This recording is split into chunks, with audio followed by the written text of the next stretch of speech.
Tonight, we're delving into the fascinating world of medieval castle construction. Welcome back, my fellow sleepers.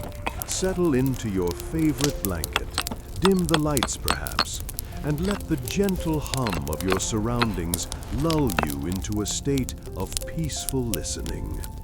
Find your most comfortable position, let your shoulders relax, and allow yourself to drift.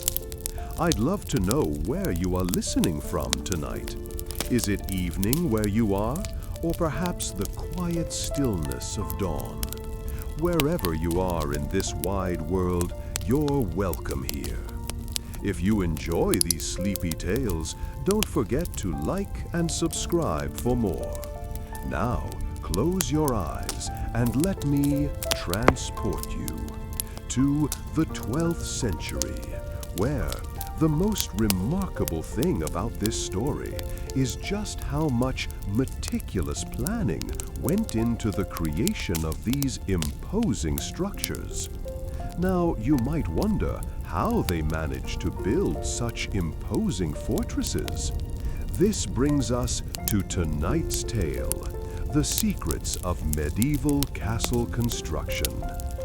Evidence suggests, based on extensive archaeological surveys and analysis of surviving ground plans from numerous medieval castle sites across Europe, including but not limited to Windsor Castle in England, Château de Chambord in France, and the Alcázar of Segovia in Spain, that the initial stage of construction invariably commenced with meticulous site selection.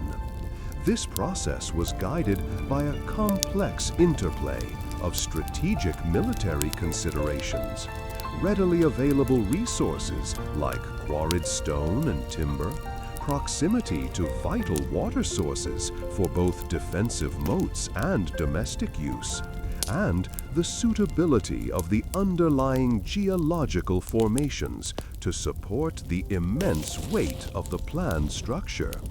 Skilled surveyors, using rudimentary but effective tools like plumb bobs, leveling instruments, and possibly even early forms of theodolites, precisely determined the optimal location, orientation, and dimensions of the intended castle. This required not only a deep understanding of topography and geology, but also a comprehensive grasp of military strategy and logistics, as indicated by historical texts and analyses of castle blueprints from the period. The resulting site layouts, often carefully situated on elevated terrain, offering commanding views of the surrounding landscape for enhanced defense, while simultaneously providing access to both fresh water and potential building materials, demonstrate a sophisticated understanding of defensive positioning and resource management. This strategic planning phase is further supported by the meticulous nature of the subsequent foundation works. The foundation work itself involved extensive excavation, careful soil testing and analysis to ensure the stability of the structure, and the precise laying of foundations, often using timber, stone, or a combination of both, depending on the specific soil conditions and the availability of materials, and the construction of substantial earthworks. These foundations, sometimes reaching depths of several meters, were designed to distribute the immense weight of the castle's walls and towers across the underlying soil. Archaeological findings from sites like Caerphilly Castle in Wales reveal sophisticated techniques in foundation construction, including the use of timber piles driven deep into the ground to provide additional support in marshy or unstable areas. This practice, along with the careful selection of stone for the foundation courses, reveals a remarkably advanced understanding of engineering principles for distributing the load of the massive superstructure. The precision with which these foundations were laid is remarkable, considering the tools and techniques available at the time. Research demonstrates that medieval builders possessed a keen understanding of soil mechanics and structural integrity, allowing them to build structures that could endure for centuries. The materials used in the foundations varied considerably depending on local resources and geological conditions. In areas rich in stone, readily available materials such as limestone, sandstone, or granite formed the bedrock of the foundations. Stone was often quarried locally, minimizing transportation costs and time, and then carefully shaped and dressed by skilled masons using basic tools like hammers, chisels, and mallets. In regions where stone was scarce, timber became a primary building material.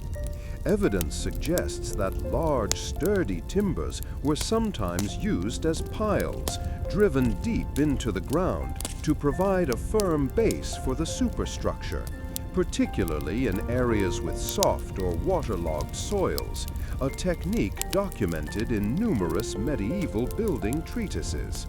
Furthermore, the use of earthworks involving the careful compaction and layering of soil proved crucial in creating a stable base for the stone or timber foundations, offering a cost-effective and readily available method to achieve structural stability. Analysis of the soil used in medieval earthworks indicates that builders often incorporated organic materials like straw or manure to improve compaction and drainage, techniques discovered in many surviving castle foundations across Europe.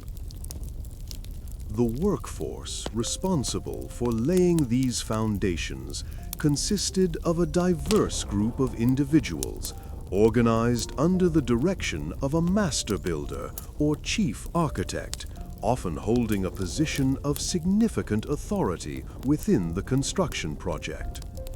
The hierarchical structure comprised several layers of skilled workers, including master masons, journeymen, and apprentices, each specializing in different aspects of the construction process. Experts argue that this highly structured and well-defined labor system played a crucial role in ensuring efficiency and quality of work throughout the construction, even given the lack of modern equipment. Research demonstrates that medieval builders were very adept at coordinating large numbers of laborers to accomplish different tasks effectively. The logistics of feeding, housing, and supplying a large construction team for extended periods presented significant challenges and necessitated the development of elaborate procurement systems and efficient supply lines. The complex interrelationship between these logistical considerations and the development of sophisticated building techniques highlights the remarkable planning and organizational prowess demonstrated during this initial stage of castle construction. The organization of such a complex logistical enterprise was facilitated by a combination of planning, experience, and established craft traditions, a fact supported by many surviving documents related to medieval construction projects, many of which illustrate a remarkable level of detail concerning work assignment, materials distribution, and payment schemes. Construction of castle foundations presented multiple challenges. One such challenge was the variation in ground conditions, from soft, marshy ground to solid rock, which required adaptable foundation designs, ranging from timber pile foundations in wet areas to massive stone bases in more stable terrain. Another common problem was the availability of appropriate materials, often requiring extensive searches for suitable stone or timber, impacting both the timeline and the overall cost of the project. Transport of materials to the building site also proved a considerable hurdle, especially for heavy stone blocks, often requiring the development of sophisticated transportation systems, using animal-drawn carts and rollers along with significant human effort. Despite these challenges, the solutions adopted by medieval builders demonstrate a remarkable combination of practical knowledge, ingenuity, and adaptive strategies. Evidence suggests that they had developed robust techniques for overcoming these obstacles, often improvising based on local conditions and available resources, a reflection of their deeply practical and innovative approach to construction that can still be studied today. In comparison with castle construction techniques in other regions, it is evident that the approach taken to foundation building often reflected local environmental circumstances and available resources. In the Mediterranean, for instance, where stone was abundant, massive stone foundations were common, such as those found in many castles in southern France and Italy. In Northern Europe, where timber resources were prevalent, builders relied heavily on timber in foundation construction, as demonstrated in the many surviving castles of England and Scandinavia. These variations in foundation construction further highlight the adaptability and resilience of medieval building practices, an evidence-based approach to construction, and their ability to adapt effectively to diverse geographical settings. This flexible adaptation is supported by archaeological findings from various regions, showing diverse approaches to foundation building tailored to each area's unique conditions, and the ongoing scholarly debate surrounding the impact of local resource availability on castle design further underscores the dynamic relationship between geography and construction methods. The long-term impact of these carefully laid foundations was immense. These foundations provided stability for centuries, ensuring the longevity of castles that have withstood the test of time. The choice of materials, the design of the foundation systems, and the skill of the builders all played crucial roles in ensuring the structural integrity and durability of these formidable structures. The influence of the foundation design on the overall structural stability of the castle is a key area of study for historians of architecture and engineering. The successful construction of a stable foundation was a critical first step toward the creation of a durable castle, and this initial phase set the stage for the rest of the construction, as well as for the lasting impression of the castles that continue to define their respective historical landscapes. Scholars continue to debate the extent of planning and the sophistication of the engineering principles employed during this initial phase of castle construction.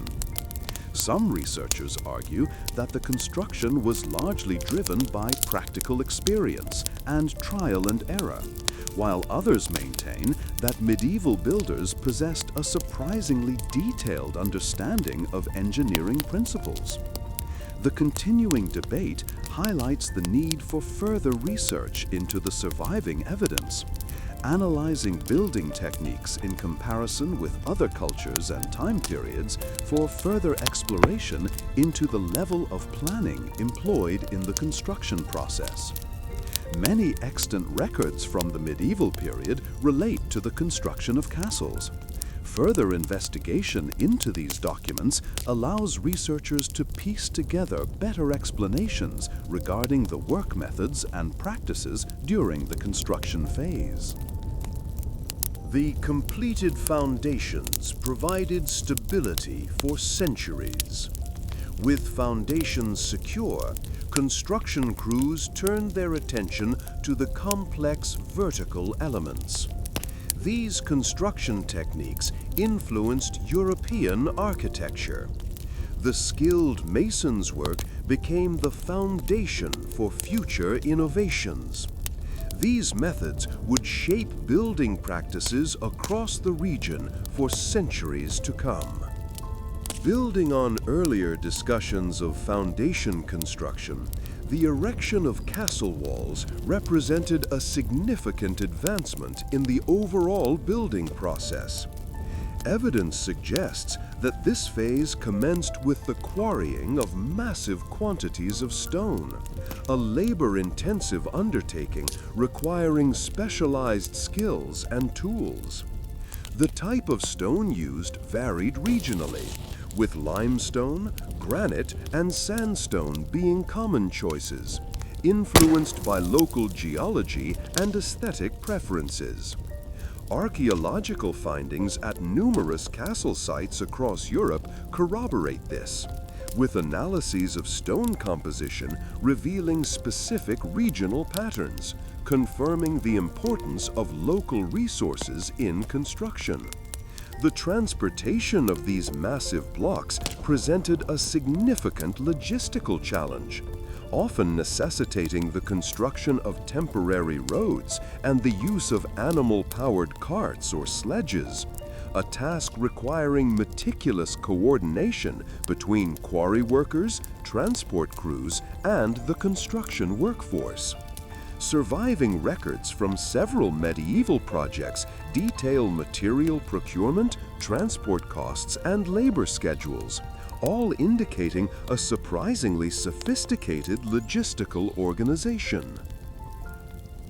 The actual construction of the walls involved a range of masonry techniques, from the precise ashlar masonry, involving carefully shaped blocks creating an immaculate, durable surface, to the more economical rubble core construction, utilizing irregularly sized stones bound together with mortar. The choice of technique often depended upon the availability of resources and the overall budget, reflecting the practical considerations prevalent in medieval building practices. Historians have identified variations in these techniques across different regions of Europe, suggesting adaptations to local materials and building traditions. Research demonstrates a remarkable consistency in the quality of workmanship across diverse sites, suggesting the existence of standardized training and guild regulations for masons, enforcing high standards and preserving architectural consistency. This standardization of techniques contributed to the longevity and structural integrity of medieval castles. The construction process relied heavily on the use of scaffolding, usually timber structures providing temporary elevated platforms for masons. These scaffolds allowed workers to reach considerable heights, indicating a keen understanding of structural engineering and a surprising degree of calculated risk assessment. Evidence suggests that meticulous attention was paid to the alignment and bonding of stones, achieved through the use of high-quality mortar. Studies of surviving mortar samples reveal the precise composition, often including lime, sand, and various additives, reflecting advancements in material science and construction techniques. The precise composition and application methods varied regionally, reflecting local material availability and expertise. The remarkable preservation of some mortar samples is a testament to the durability of these medieval materials and techniques. The raising of the castle walls involved a complex and highly organized workforce, often structured hierarchically, with master masons overseeing teams of journeymen and apprentices. Each group had specific roles and responsibilities, ensuring efficient task allocation and consistent output. Scholarly analysis of surviving wage records, contracts, and guild regulations sheds light on this organizational structure, revealing a surprisingly sophisticated division of labor and a clear understanding of project management. The rhythmic nature of the work, as suggested by historians, created a well-oiled machine and an efficient construction process, highlighting the coordination and communication required for such monumental projects. The master masons often utilized highly specialized tools such as chisels, mallets, and plumb bobs for precise cutting and alignment, the sophistication and precision of which are visible in surviving structures. The construction process wasn't without its challenges. Consider the immense effort required to lift and position massive stone blocks weighing several tons each. The solutions implemented by medieval builders, such as ingenious lifting devices, some incorporating simple levers and pulleys, others employing sophisticated systems involving multiple ropes and winches, testify to their creativity and problem-solving skills. Studies of surviving architectural features and the absence of noticeable structural failures further illustrate the high level of skill and precision in the construction process. Evidence points to a deep understanding of structural mechanics, ensuring the stability and longevity of the castle walls, a testament to their engineering prowess.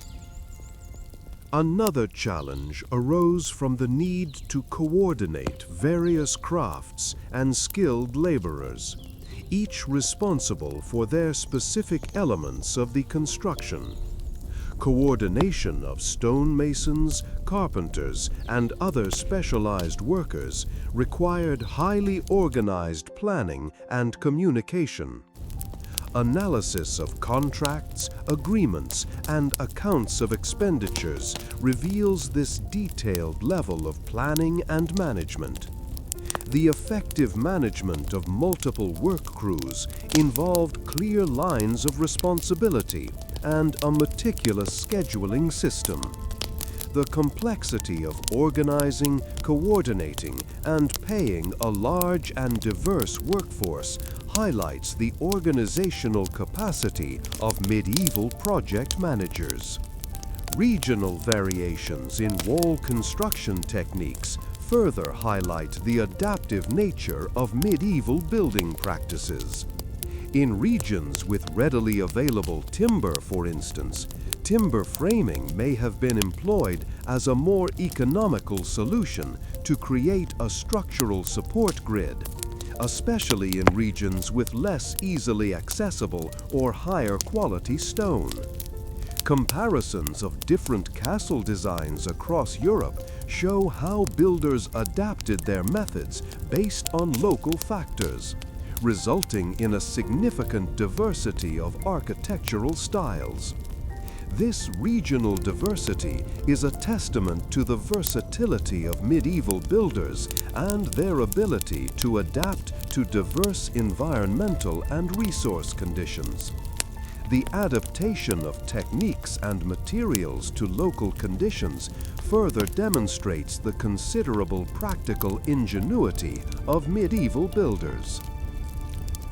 The long-term impact of these sophisticated medieval construction techniques extended far beyond the immediate completion of the structures themselves. The expertise in stone masonry, structural engineering, and project management, reflected in the surviving castles, provided a foundation for architectural development in Europe for centuries to come. These practices influenced both military and civilian structures, inspiring innovations in construction techniques across several cultures. The sheer durability and adaptability of these methods, evident in the numerous castles that have survived for centuries, stand as a testament to their effectiveness, while also demonstrating the advanced levels of knowledge and coordination that medieval builders possessed. Numerous studies by scholars have focused on the specific construction techniques used in medieval castle walls, contributing to our understanding of these impressive structures. Historians debate the level of standardization in building methods, with some evidence suggesting regional variations and adaptive practices, while other research indicates a more widespread adoption of common standards. These ongoing debates demonstrate the complexity of analyzing medieval construction and the need for continued research into surviving documentation and the examination of castles themselves. The examination of these castles presents a continuing source of fascinating insights into the ingenious solutions adopted by medieval craftsmen. The completed foundations provided stability for centuries. With walls complete, builders turned their attention to interior elements. These construction techniques influenced European architecture. The skilled mason's work became the foundation for future innovations. The precision of this work demonstrated remarkable medieval engineering.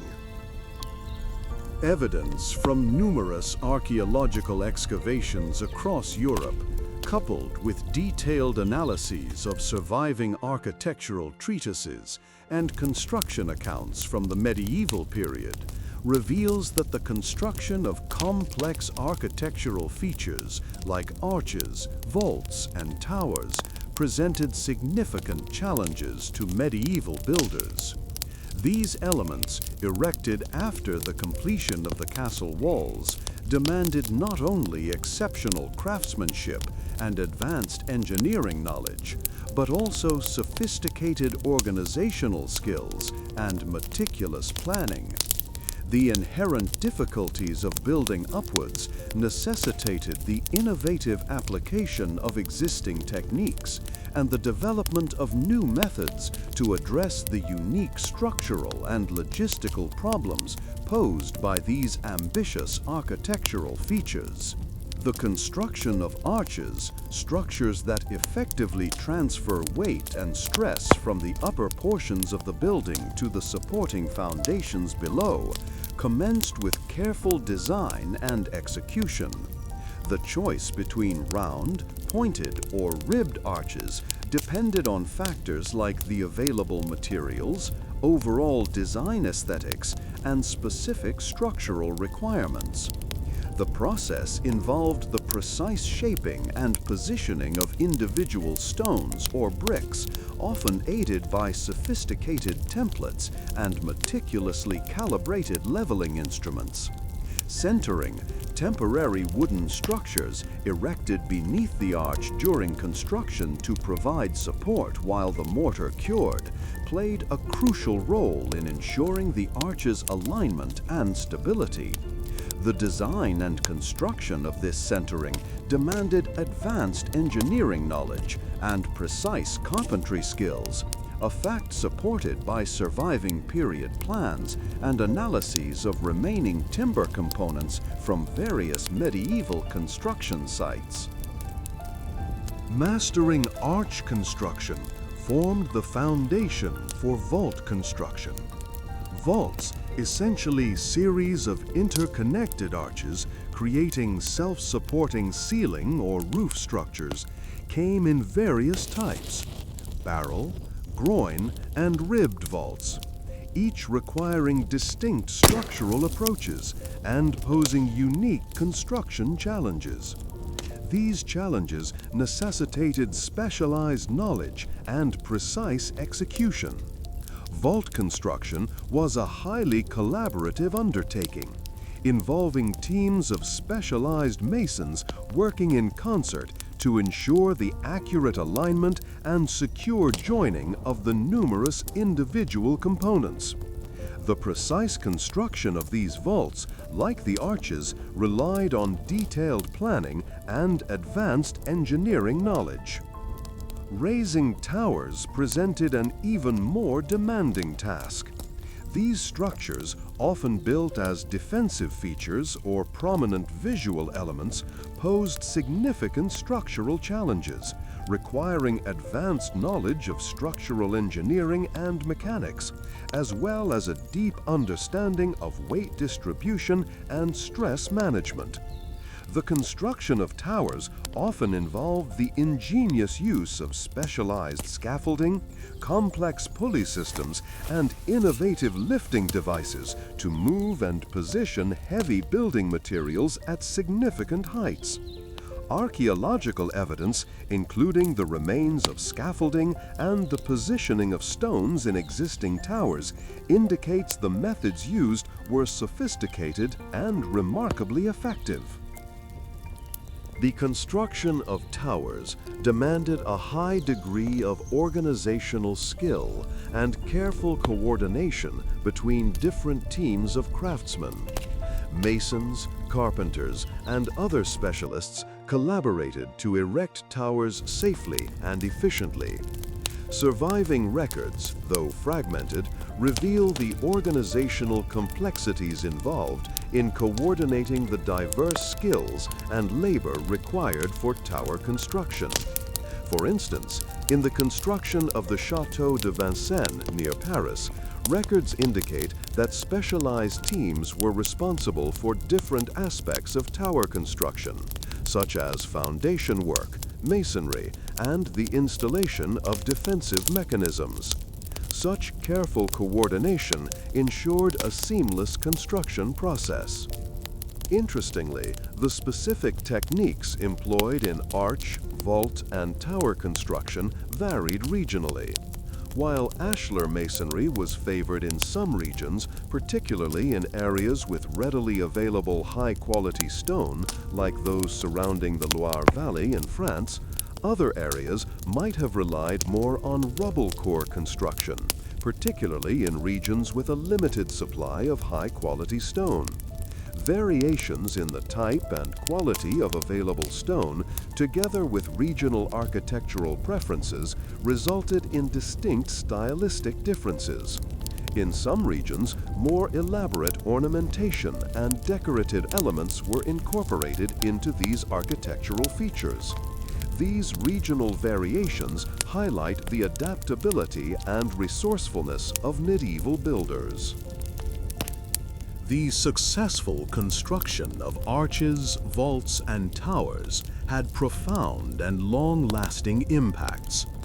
These architectural elements not only enhanced the aesthetic appeal of castles, but also significantly improved their defensive capabilities.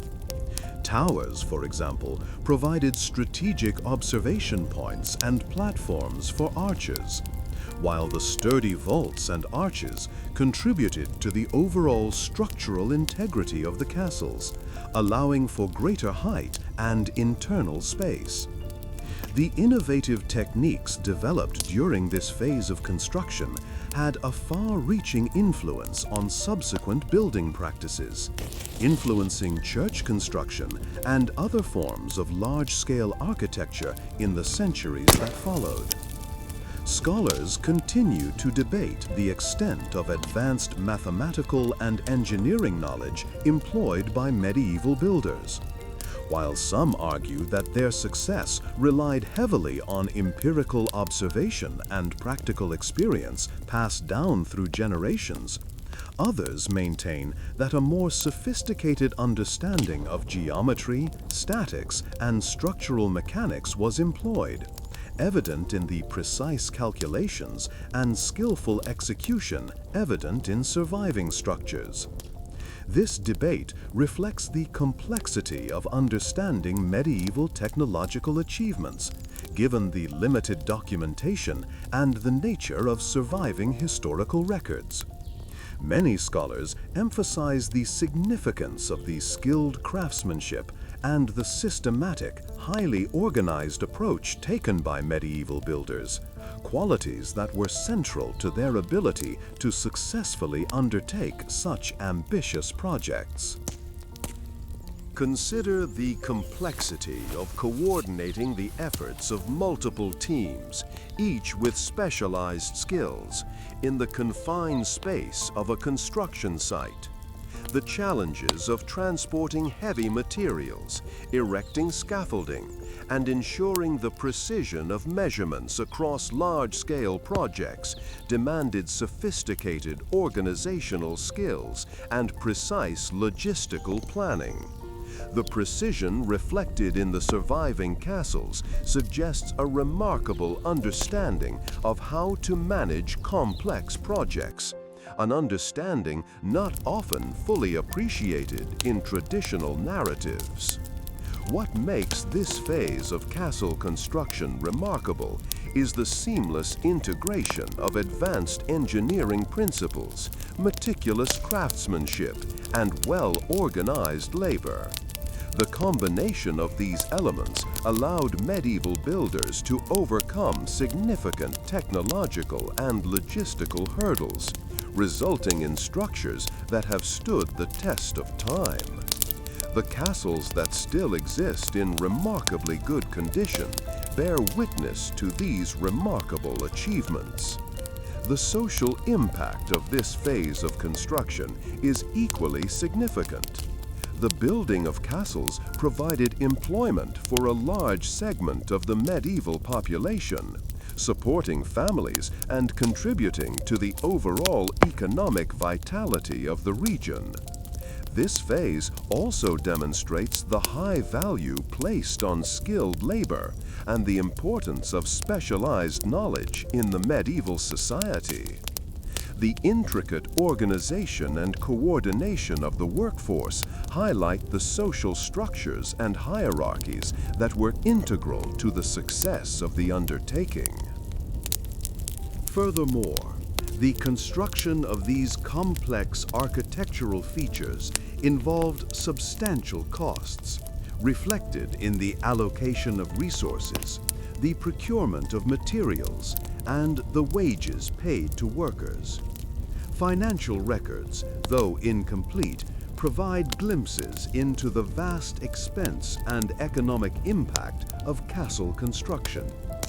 Evidence suggests that the construction of these architectural elements alone often accounted for a significant portion of the overall costs of castle building, underscoring the investment of time, resources, and effort involved.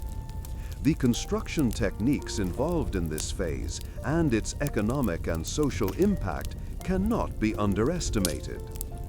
Building on earlier discussions of material sourcing and transport, the specific requirements of arches, vaults, and towers necessitate particular attention to the quality and quantity of stone used.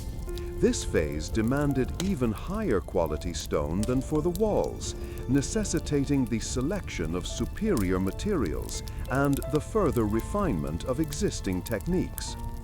The transportation costs increased too. This intensified the logistical challenges. The development and refinement of centering techniques for arch construction are central to this phase. The construction and removal of centering required advanced carpentry skills and careful coordination with the masonry work. This phase saw further innovations in lifting technologies, allowing for heavier stones and a faster construction pace. Challenges in this phase included ensuring the stability of arches and vaults, particularly under stress. Solutions involved meticulous attention to weight distribution, the use of reinforcing elements, and an advanced understanding of structural mechanics. Raising towers posed additional difficulties, leading to innovations in scaffolding design and hoisting techniques. The completed foundations provided stability for centuries. With walls complete, builders turned their attention to interior elements. These construction techniques influenced European architecture. The skilled mason's work became the foundation for future innovations. Evidence derived from extensive archaeological excavations across numerous medieval castle sites, including but not limited to the Tower of London, Warwick Castle, Edinburgh Castle, and Crac des Chevaliers, combined with detailed analyses of surviving timber structures, period carpentry manuals, and comparative studies of similar building techniques employed in contemporaneous structures such as churches, manor houses, and fortified towns, strongly suggests that the construction of roofs, floors, and internal timber frameworks following the completion of the main stonework involved a complex and highly skilled process that demanded not only exceptional craftsmanship and advanced woodworking knowledge, but also sophisticated organizational skills and meticulous planning to ensure structural integrity and weather protection. This phase commenced with the careful selection and procurement of suitable timber, a task often demanding significant logistical effort, requiring the transport of substantial quantities of felled trees from forests and woodlands to the construction site. This process frequently involved specialized teams of timber haulers using various methods depending on geographical location, terrain, and accessibility of waterways and roads. The selection of timber depended on factors such as species, strength, straightness of grain, and resistance to decay, with oak being a highly valued material due to its durability and strength, its use frequently influenced by factors such as availability and cost. The transportation of the timber often involved the use of ox-drawn carts, sledges, and possibly even rafts and barges where navigable waterways were available.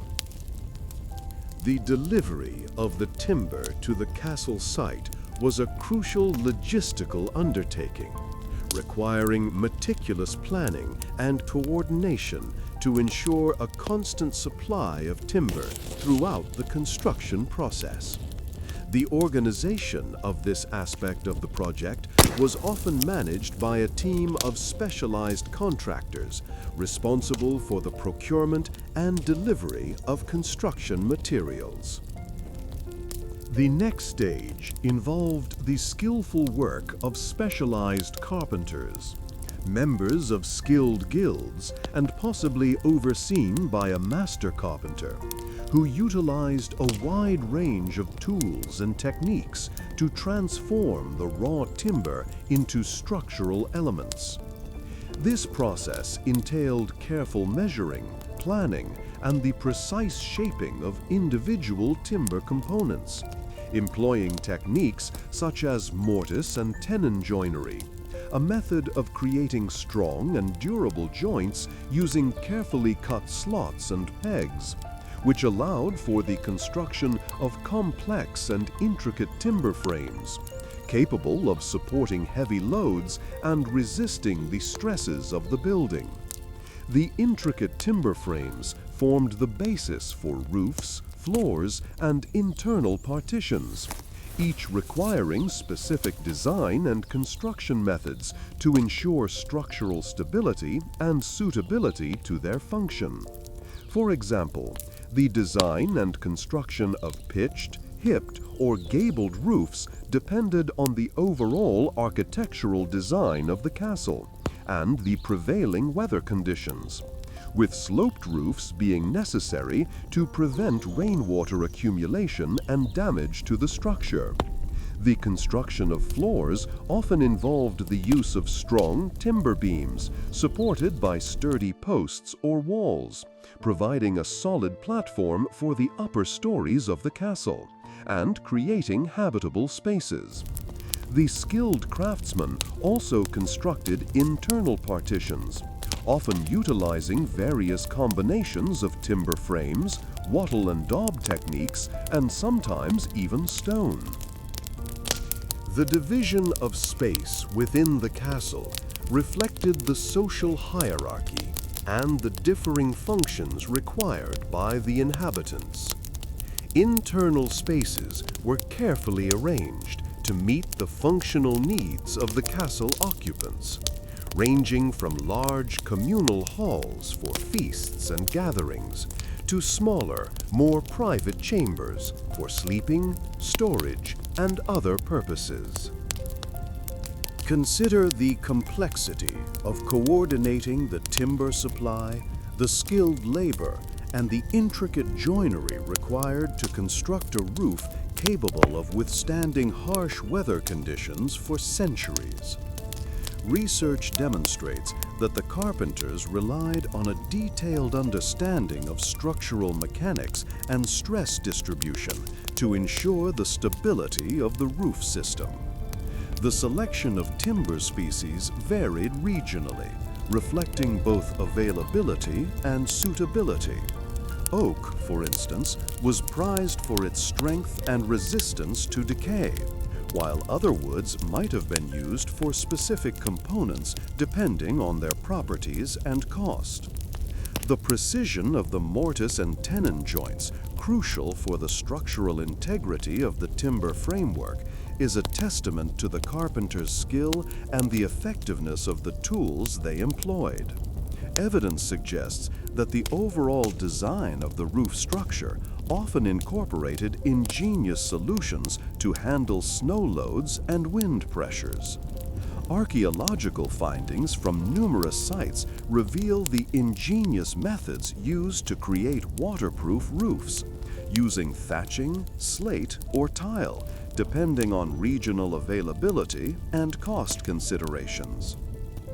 The organization of the workforce during this phase involved a highly structured system, often reflecting the guild structure common in medieval Europe. Carpenters, specialized in different aspects of timber work, collaborated closely with other craftsmen, such as masons and plasterers.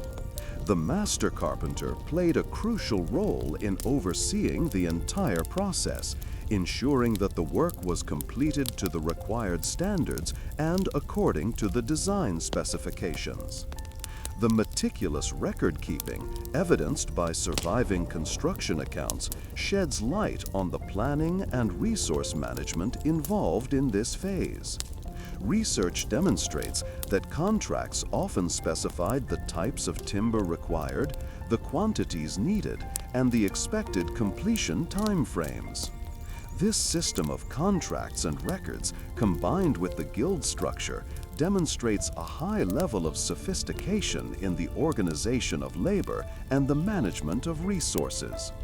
The precise coordination of various teams of workers underscores the efficiency and expertise of medieval construction management. The challenges encountered during this phase of construction included securing sufficient quantities of high-quality timber, transporting it to the castle site, and constructing complex timber structures in a safe and efficient manner. Solutions often involved employing innovative techniques, such as using mortise and tenon joinery to create strong and durable joints, utilizing various types of scaffolding to safely erect the timber frames, and developing efficient methods for transporting and handling large quantities of timber. The difficulties also included ensuring the structural integrity of the roofs and floors in the face of various stresses such as wind, snow, and seismic activity. Solutions involved incorporating design features such as angled roof structures, reinforced beams and posts, and cleverly designed joints which helped distribute weight effectively and improve overall stability. Regional variations in timber construction techniques reflect the differences in available materials and local building traditions. In some regions, the use of oak was prevalent due to its abundance and durability, while in other areas, different types of wood were employed depending on local availability. Building on earlier discussions of regional variations in stone construction, we find similar diversity in the selection and use of timber. Archaeological evidence suggests that the techniques employed in roof construction varied from region to region, reflecting both climate and the availability of specific materials. The designs of interior partitions and floor structures also reflect local preferences, showcasing cultural and practical influences. The successful completion of roofing and timber work had a significant impact on the habitability and functionality of the castle. The strong and durable roofs provided protection from the elements, while the well-constructed floors created habitable spaces for the inhabitants. The internal timber structures defined the spatial layout, with careful partitioning creating areas for living, working, and sleeping, all reflecting the social and functional needs of the castle's inhabitants. These elements not only contributed to the building's overall structural integrity, but also enhanced its usability and comfort, fundamentally shaping the lives of the people who lived and worked there. Historical accounts highlight the importance of the internal layout to the social hierarchy within the castle, and these spaces ultimately reflected the castle's role in society. Experts continue to debate the extent to which medieval carpenters possessed a deep understanding of structural mechanics. Some scholars argue that they relied primarily on empirical knowledge, passed down through generations of craftsmen. Others propose that their understanding was more sophisticated, indicating a level of engineering knowledge that may have been surprisingly advanced. Ongoing research is focused on analyzing surviving structures, studying surviving construction manuals, and using advanced techniques like dendrochronology to date timber components and learn more about timber sources and construction practices. The ongoing analysis of the structural integrity of various timber elements contributes to a deepening understanding of these complex and fascinating construction techniques. The completed foundations provided stability for centuries. With walls complete, builders turned their attention to interior elements. These construction techniques influenced European architecture. The skilled mason's work became the foundation for future innovations. The carefully selected materials would endure for generations. Evidence from archaeological excavations, architectural analyses, historical documents, and comparative studies across numerous medieval castle sites, including but not limited to the iconic structures of Château Gaillard in France, Conway Castle in Wales, and the formidable Castel del Monte in Italy, each showcasing unique architectural features and defensive strategies that reflect regional variations in building techniques, materials, and design preferences, strongly suggests that the construction of the castle's defensive features following the completion of the main structure's roofing and timber work constituted a critical and highly specialized phase, demanding not only exceptional engineering expertise and advanced military knowledge, but also intricate coordination between skilled craftsmen, engineers, and military personnel to ensure the castle's long-term defensibility against potential siege warfare. This phase, often commencing after the main structural elements were complete, involved the construction of a complex series of fortifications designed to impede and repel attacks. The sheer scale and complexity of these defensive works reveal a sophisticated understanding of siege warfare tactics and a remarkable ability to integrate diverse construction techniques to achieve optimal defensive results. This meticulous approach underscores the strategic importance placed on a castle's ability to withstand sustained siege activity. The process began with the careful planning and execution of defensive earthworks. This often involved the excavation of substantial moats, wide, deep ditches surrounding the castle, to create a significant obstacle for attackers. Archaeological evidence reveals the immense effort involved, with some moats exceeding impressive dimensions, sometimes spanning hundreds of feet in width and depths reaching tens of feet. The sheer scale of these earthworks necessitates the employment of hundreds, sometimes thousands, of laborers, working under the direction of skilled engineers and supervisors. The logistical challenges involved in this phase are substantial, demanding the planning and execution of effective strategies for moving vast quantities of earth and coordinating massive workforces.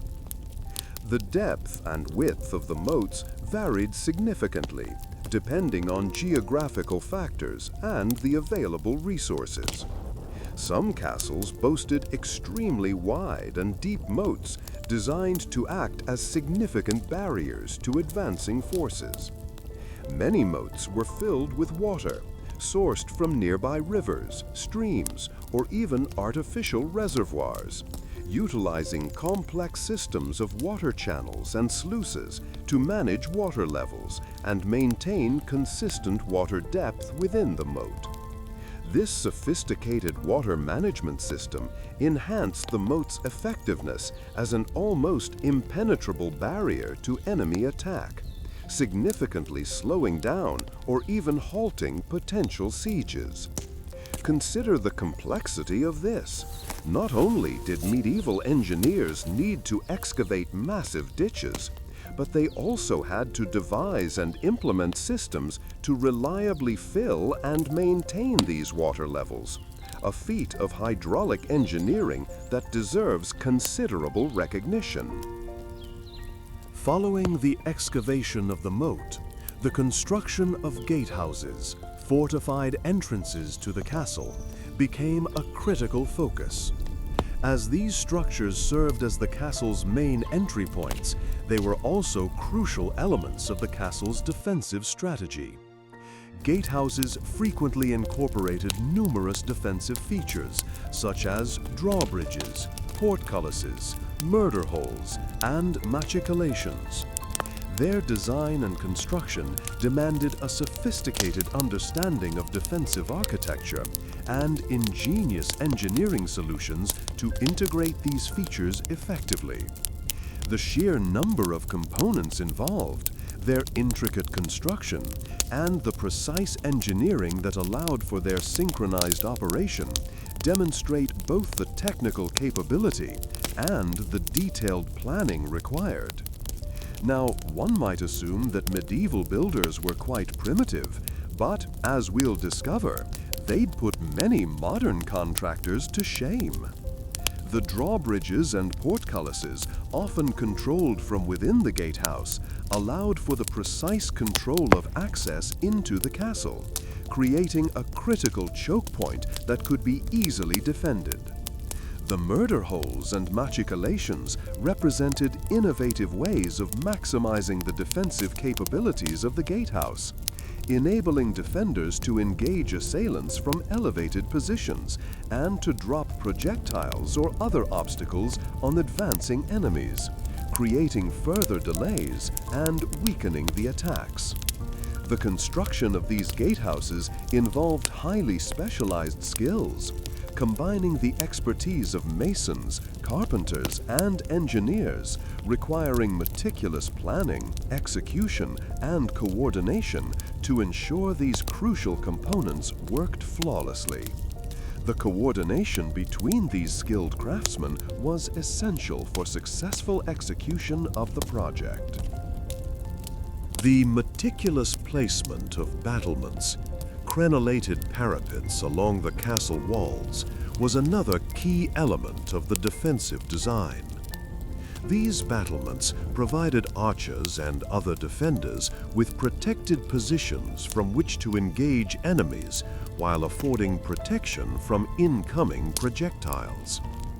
Their precise design and placement, often incorporating narrow slits for better arrow placement and wider embrasures for larger weapons, represented another ingenious defensive strategy, improving visibility and effectiveness during sieges. These battlements were designed to withstand attack, and the placement of merlons and crenels reflected a complex calculation between defensive needs and strategic visibility. What makes this remarkable is the level of precision involved. Consider the complexity of aligning these battlements precisely along the length of the castle walls, often spanning hundreds of feet, and maintaining consistent dimensions and spacing, all without the aid of modern technology. The construction of these battlements required skilled masons and attention to detail, ensuring that the design provided both defensive protection and visual advantage. The careful selection of materials, often strong, durable stone capable of withstanding impacts, was crucial for the effectiveness of the defensive design. The overall construction of the battlements was not only a technical feat, but also required a deep understanding of military strategy and tactics, making it a prime example of the successful integration of military expertise with specialized construction techniques. Research demonstrates that the design and construction of these elements involved sophisticated calculations and understanding of physics and engineering principles that went beyond mere construction skills.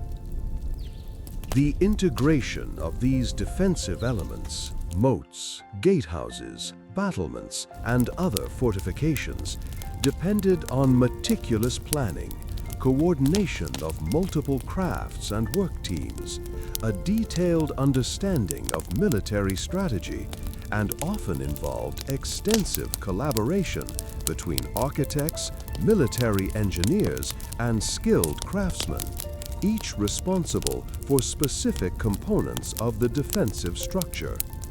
This phase demanded precise measurements, advanced engineering knowledge, sophisticated logistics, and exceptional organizational skills, reflecting the high level of knowledge and complex interplay of multiple skill sets that characterized medieval construction projects. Historical records reveal instances where the construction of these elements was overseen by specialized military engineers, individuals with knowledge not only of construction but also of military tactics, making their involvement crucial for ensuring the effective design of the castle's defenses. The meticulous planning and attention to detail evident in the execution of these defensive features, coupled with their remarkable longevity and ability to withstand siege warfare, attest to the exceptional skills and advanced understanding of defensive architecture possessed by medieval builders, engineers, and military strategists.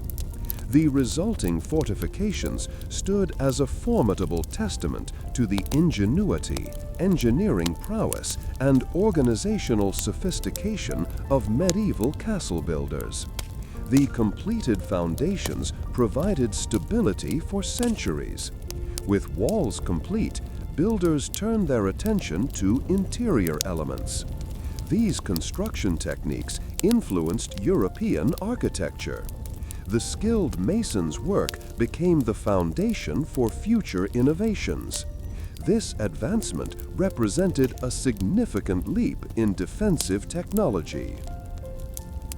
Evidence from expensive archaeological surveys, meticulous analysis of surviving gatehouse structures across diverse geographical locations and varying construction periods, detailed examination of medieval architectural treatises and surviving construction accounts pertaining to gatehouse construction, coupled with comparative studies of gatehouse design and functionality employed in contemporaneous structures such as fortified towns and monastic complexes, strongly suggests that the construction of the castle's gatehouse, following the completion of the main structural elements and defensive features, represented a highly specialized and critical phase, demanding not only exceptional craftsmanship, advanced engineering knowledge, and sophisticated organizational skills, but also meticulous planning and execution to ensure its effectiveness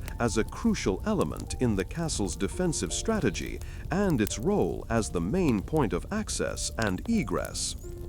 This process, as evidenced by the remains of numerous gatehouses across Europe, including but not limited to the impressive gatehouses of Carcassonne, France, Warwick Castle, England, and the monumental gatehouse of the Château de Chinon, France, commenced with careful planning of the gatehouse design, its location and orientation being paramount for optimal defense, visibility, and access to crucial internal areas of the castle. The overall design often incorporated a complex interplay of defensive features and functional considerations that dictated the gatehouse's size, shape, and layout. The design frequently included a combination of defensive strategies such as drawbridges, portcullises, and other security measures that aimed to restrict access into the castle and prevent enemy incursions. The strategic placement of murder holes, matriculations, and other defensive features further enhanced the gatehouse's protective capabilities, as evidenced by numerous extant structures, while consideration was given to the practical needs of transporting goods, people, and animals into the castle. This integration of defensive and functional design elements highlights the sophisticated engineering knowledge and the practical experience of medieval architects and engineers. The construction process itself involved highly specialized skills, frequently combining the expertise of masons, carpenters, blacksmiths, and other skilled craftsmen, each responsible for the fabrication and installation of specific components of the gatehouse. The coordination of these craftspeople, often members of specialized guilds, required meticulous planning and management to ensure the smooth and efficient execution of the work. The selection and procurement of materials, often including high-quality stone, durable timber, and strong metal components, were crucial, reflecting the high standards demanded in this critical element of castle construction.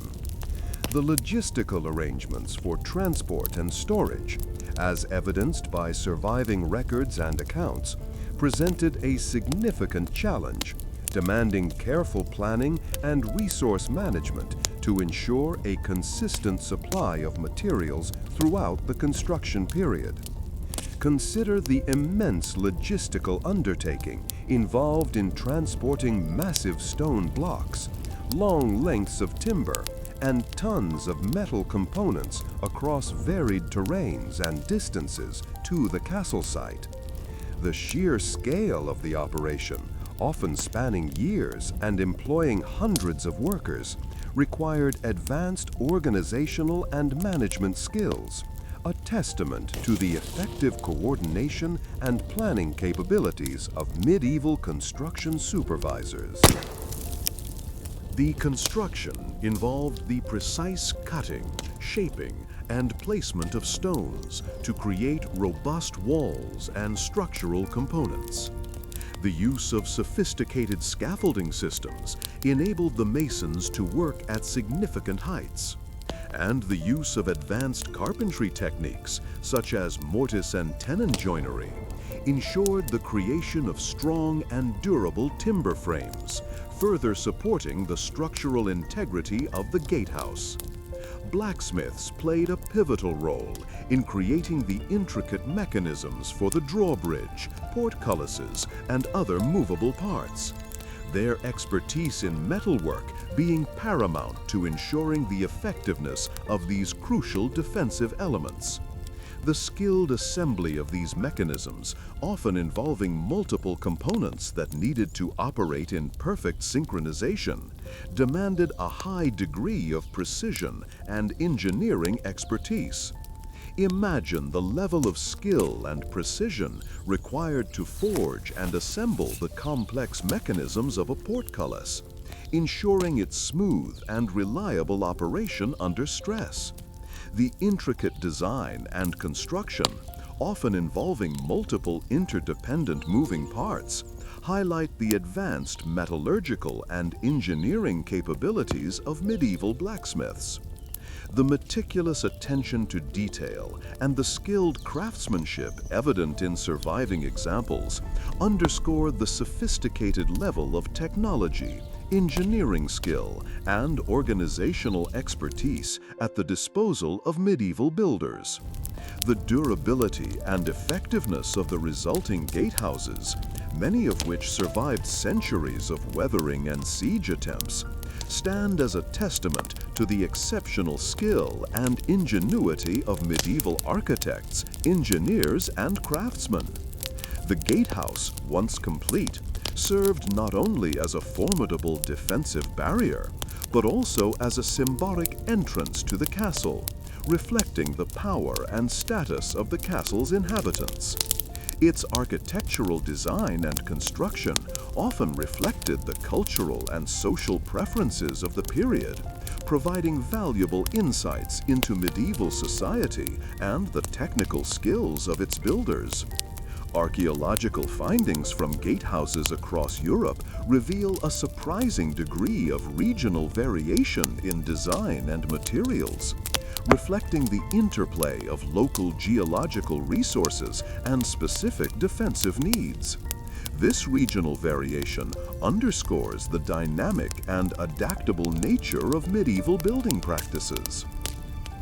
The meticulous attention to detail and the skilled craftsmanship evident in surviving examples underscore the sophisticated level of technology, engineering skill, and organizational expertise at the disposal of medieval builders. The durability and effectiveness of the resulting gatehouses, many of which survived centuries of weathering and siege attempts, stand as a testament to the exceptional skill and ingenuity of medieval architects, engineers, and craftsmen. The gatehouse, once complete, served not only as a formidable defensive barrier, but also as a symbolic entrance to the castle, reflecting the power and status of the castle's inhabitants. Its architectural design and construction often reflected the cultural and social preferences of the period, providing valuable insights into medieval society and the technical skills of its builders. Archaeological findings from gatehouses across Europe reveal a surprising degree of regional variation in design and materials, reflecting the interplay of local geological resources and specific defensive needs. This regional variation underscores the dynamic and adaptable nature of medieval building practices. Building on earlier discussions of material usage in castle construction, the gatehouse presented unique challenges. The need for materials resistant to fire, impact, and the constant stresses of heavy gates and portcullises led to the selection of specific stones and timbers. High-quality, dense limestone was often preferred for its strength and durability, while oak, known for its resilience and resistance to rot, was frequently chosen for the timber frameworks. However, the availability of such materials varied regionally, necessitating adaptation in design and construction methods. In areas with limited access to high-quality stone, brick or even rammed earth might be employed for portions of the structure, while in regions lacking large straight oaks, alternative timber species were used, leading to different designs and construction methods.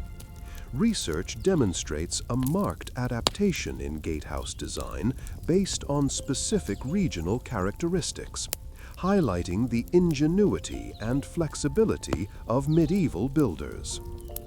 The workforce involved in gatehouse construction was highly specialized, drawing upon the expertise of skilled masons, carpenters, and blacksmiths, often organized within guilds, which maintained high standards of craftsmanship and training. Master craftsmen oversaw teams of journeymen and apprentices, ensuring the efficient execution of various tasks. The coordination of these diverse skills required sophisticated management and planning. Evidence suggests a hierarchical structure within the guilds, with clear lines of authority and responsibility, a testament to the advanced organizational capabilities of medieval construction projects. This organizational complexity, coupled with meticulous record-keeping, as evidenced in surviving accounts and contracts, underscores the systematic approach to project management, surpassing many modern assumptions about medieval construction practices. The construction of the gatehouse presented numerous unique challenges. The sheer weight of the gate itself, as well as the portcullis, required innovative engineering solutions for their support and operation. The mechanisms for raising and lowering these heavy elements demanded sophisticated mechanical engineering knowledge, often employing counterweights, pulleys, and windlasses. Archaeological findings reveal the use of sophisticated gear systems and ingenious weight distribution techniques, demonstrating a high level of mechanical aptitude and design ingenuity. The construction of the gatehouse, positioned as a crucial point of entry and defense, presented particular structural challenges. The need to balance robust construction for defense with the practical requirement of allowing for the passage of people and goods into the castle. This integration of functional and defensive needs reflected careful planning and innovative design, illustrating the sophisticated understanding of structural mechanics and military strategy evident in medieval architecture. Regional variations in gatehouse design and construction are significant. The gatehouses of castles in mountainous regions often incorporated different architectural strategies than those in flatter areas, reflecting the specific terrain and defensive needs of the site. In coastal regions, gatehouses had to be adapted to withstand the effects of sea winds and potential flooding, requiring specialized techniques. Comparative studies of gatehouses across Europe indicate that while fundamental principles remained consistent, numerous design and material choices were adapted to the particular geographical setting, availability of resources, and specific military considerations, highlighting the ingenuity and flexibility of medieval builders in responding to diverse challenges. The completed gatehouse stood as a crucial element in the castle's overall defensive design. Its construction demonstrated not only advanced engineering and craftsmanship, but also sophisticated project management and organizational skills. The long-term impact of the gatehouse's construction was significant, shaping the castle's defense and influencing its subsequent use and evolution. Archaeological evidence demonstrates that gatehouses often survived the decay or destruction of other parts of the castle, testament to their robust construction and strategic importance. These structures remained pivotal defensive elements and controlled access for centuries.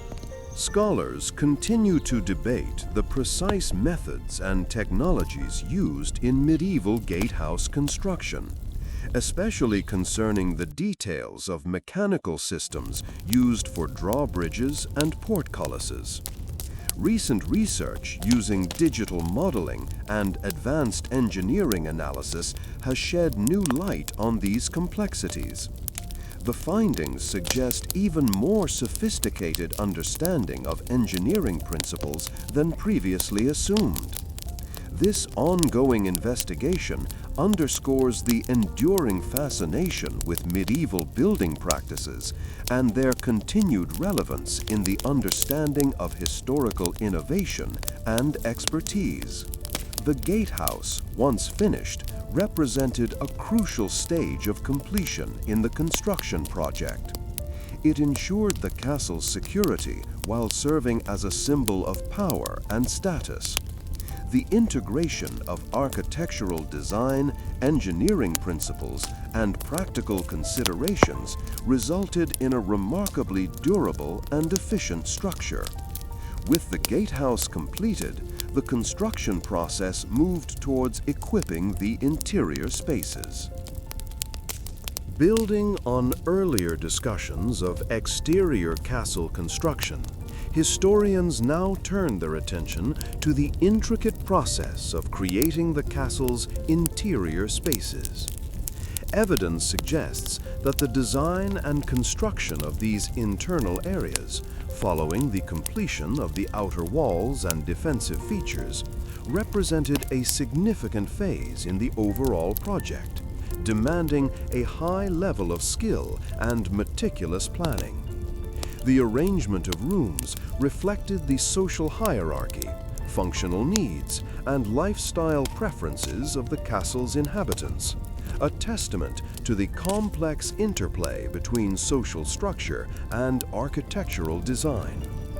Archaeological findings from numerous sites across Europe, ranging from the relatively modest interiors of smaller manor houses to the expansive halls of royal castles, consistently reveal a sophisticated approach to interior design and construction.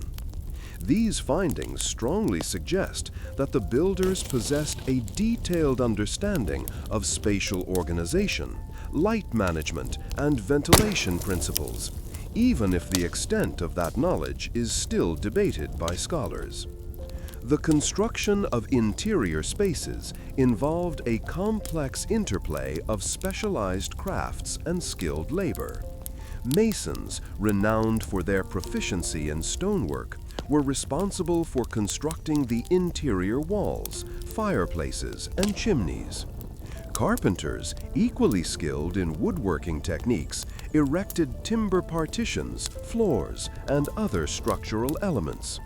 Plasterers, applying their expertise in decorative finishes, enhanced the aesthetic appeal of the interior spaces, using a range of techniques to create textured walls and ceilings. These distinct trades operated in a coordinated manner, reflecting a well-defined hierarchical structure within the construction workforce. Documents from the period detail this organization, showing how skilled craftspeople, often members of established guilds, were contracted for specific tasks.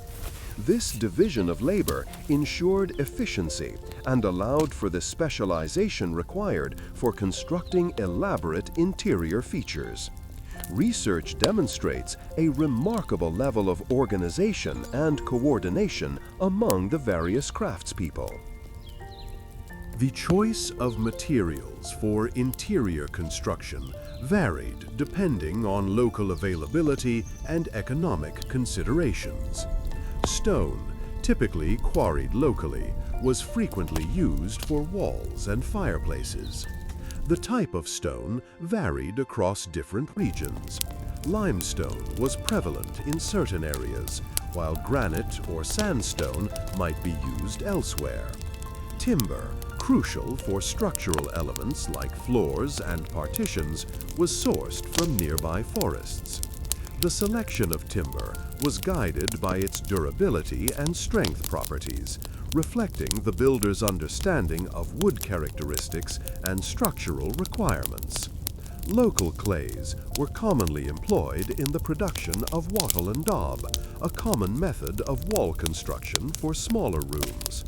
This material's availability and low cost contributed to its widespread use in interior construction, highlighting the builder's ability to adapt construction materials to both local conditions and economic resources. The construction of fireplaces and chimneys presented unique challenges. Efficient smoke evacuation was critical, not only for comfort, but also for fire safety. The design of fireplaces often incorporated specific features, such as hoods and flues, to direct the smoke upward and out of the structure. The construction of chimneys, particularly in larger castles, often involved intricate brickwork, highlighting the builder's skills in masonry and their understanding of ventilation principles. Analysis of surviving chimneys reveals a high level of craftsmanship, indicating that skilled masons possessed a detailed understanding of thermal dynamics and the principles of effective smoke extraction. Consider the complexity of designing and constructing these features, bearing in mind that the understanding of airflow dynamics was considerably less sophisticated than it is today. Yet, the effectiveness of many surviving examples is testament to their mastery of the available technologies and knowledge. The construction of interior staircases posed further challenges, balancing structural considerations with practical requirements for movement between levels. The design of staircases often needed to accommodate both people and the transport of goods. The steepness of the stairs and the materials used in their construction were carefully considered, reflecting the builder's understanding of load-bearing capacity and the potential for wear. Carpenters, highly skilled in woodworking, played a central role in the design and construction of these features. Archaeological evidence, including the discovery of well-preserved wooden staircases in several medieval castles, demonstrates the sophistication of the carpentry techniques used and the durability of these structures. Carpenters, highly skilled in woodworking, played a central role in the design and construction of these features. Archaeological evidence, including the discovery of well-preserved wooden staircases in several medieval castles, demonstrates the sophistication of the carpentry techniques used and the durability of these structures. The construction of staircases involved meticulous planning and specialized craftsmanship, showcasing a high degree of skill and precision. Regional variations in interior construction were significant. Castles built in areas with readily available stone often featured more elaborate stonework in their interiors, while those in regions with abundant timber might incorporate more extensive wooden elements. The size and arrangement of internal spaces also varied, depending on local traditions and social structures. For example, castles in England often featured large central halls, while those in certain parts of France might exhibit a more compartmentalized layout. Comparative analysis of castles across Europe indicates a degree of fluidity in design, adapting to local resources and societal needs. What makes this remarkable is the overall consistency in the quality of workmanship and the sophistication of the construction techniques used, regardless of the region or size of the castle. The completed foundations provided stability for centuries. With walls complete, builders turned their attention to interior elements. These construction techniques influenced European architecture. The skilled mason's work became the foundation for future innovations. The completed interiors of medieval castles served as both functional living spaces and powerful symbols of wealth, authority, and social status. Their design and construction reflected a complex interplay of engineering skills, architectural design, and social structures. The remarkable preservation of some of these interiors provides invaluable insights into the daily lives of medieval people and the sophisticated construction techniques they employed. These insights continue to inspire and challenge researchers today.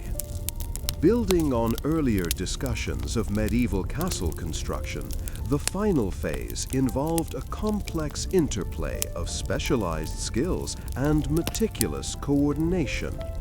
Evidence suggests that this concluding stage, often overlooked in historical accounts, demanded as much, if not more, expertise than the initial foundation laying or the arduous process of raising the walls.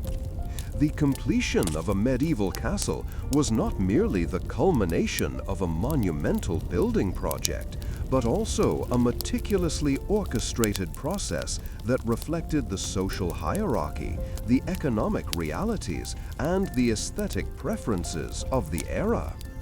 Numerous surviving castle records, ranging from detailed accounts of expenditures to inventories of materials and meticulous personnel records, underscore the sophisticated organizational structure underlying these final stages. The process commenced with a thorough inspection of all previously constructed elements. Master masons, master carpenters, and other specialized craftsmen, each possessing extensive experience in castle construction, carefully examined the foundations, walls, towers, arches, vaults, roofs, floors, defensive features, gatehouse, and interior spaces. Their detailed assessments, recorded in surviving documents, were critical for identifying any necessary repairs or structural adjustments before the castle's official completion. This inspection was not merely a formality. It represented a final quality control measure that aimed to ensure the castle's long-term structural integrity. The fitting of doors, windows, and other joinery work represented a significant component of this concluding phase.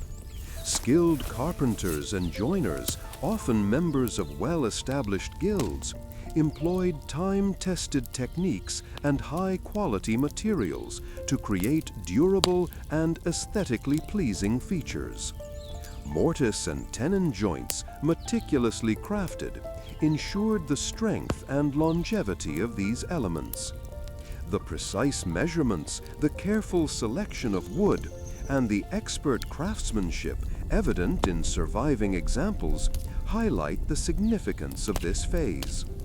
These elements were not merely functional, they were also designed to enhance the castle's aesthetic appeal, reflecting the social status and cultural preferences of its inhabitants. The application of decorative finishes, plasterwork, paintwork, and tiling followed the completion of the joinery. Skilled plasterers, painters, and tilers, often utilizing natural pigments derived from plants and minerals, created intricate patterns and durable surfaces.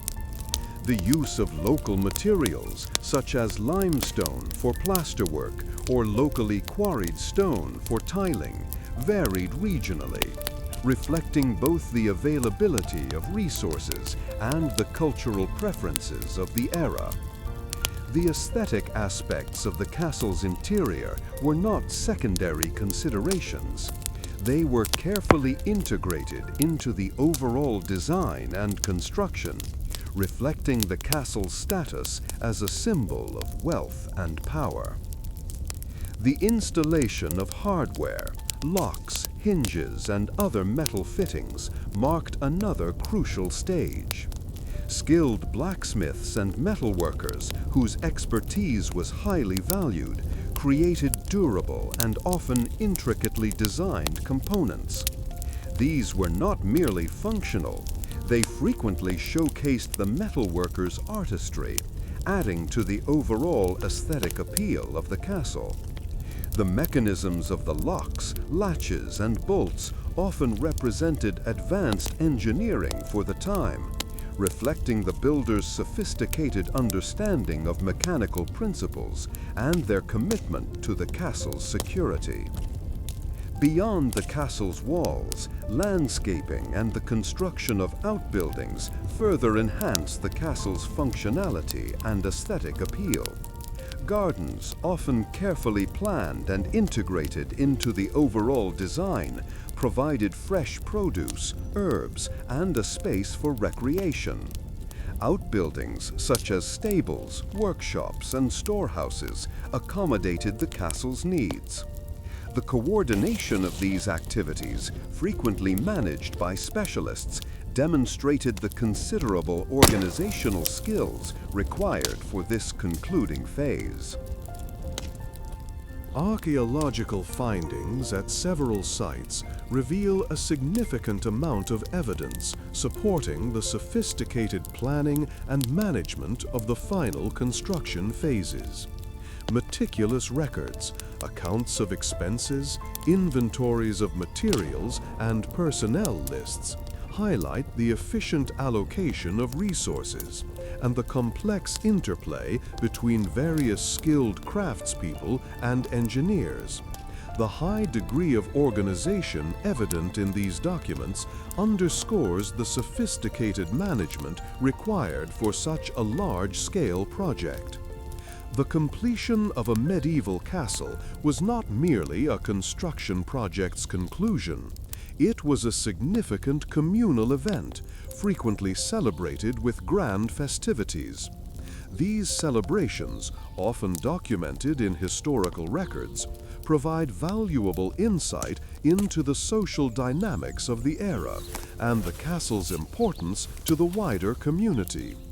These events underscore the social and cultural implications of completing a castle, emphasizing its role as more than just a defensive structure or a dwelling. It represented an emblem of the Lord's power, the community's prosperity, and the collective efforts of numerous craftspeople. The completed foundations provided stability for centuries. With walls complete, builders turned their attention to interior elements. These construction techniques influenced European architecture. The skilled mason's work became the foundation for future innovations. The quality of workmanship set new standards for the era. Historians studying medieval castle construction note a significant shift in focus as the primary structural elements neared completion. With walls, towers, and defensive features largely in place, attention turned towards the intricate details and specialized crafts required for interior spaces. This phase, often overlooked in broader historical narratives, reveals a remarkable level of sophistication in design and execution, showcasing the diverse skills of medieval artisans and the advanced understanding of building principles within their society. Research demonstrates that the interior construction phase differed significantly from the earlier stages, requiring a more intimate understanding of space planning, thermal dynamics, and the specific needs of the castle's inhabitants. This transition highlights a change in the dominant construction workforce, from predominantly masons to a more diversified group of carpenters, plasterers, and metalworkers, reflecting the changing technical demands of the project.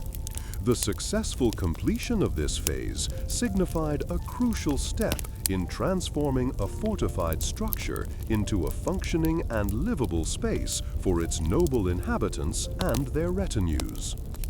Evidence suggests that the meticulous planning of interior spaces started long before the first stone was laid.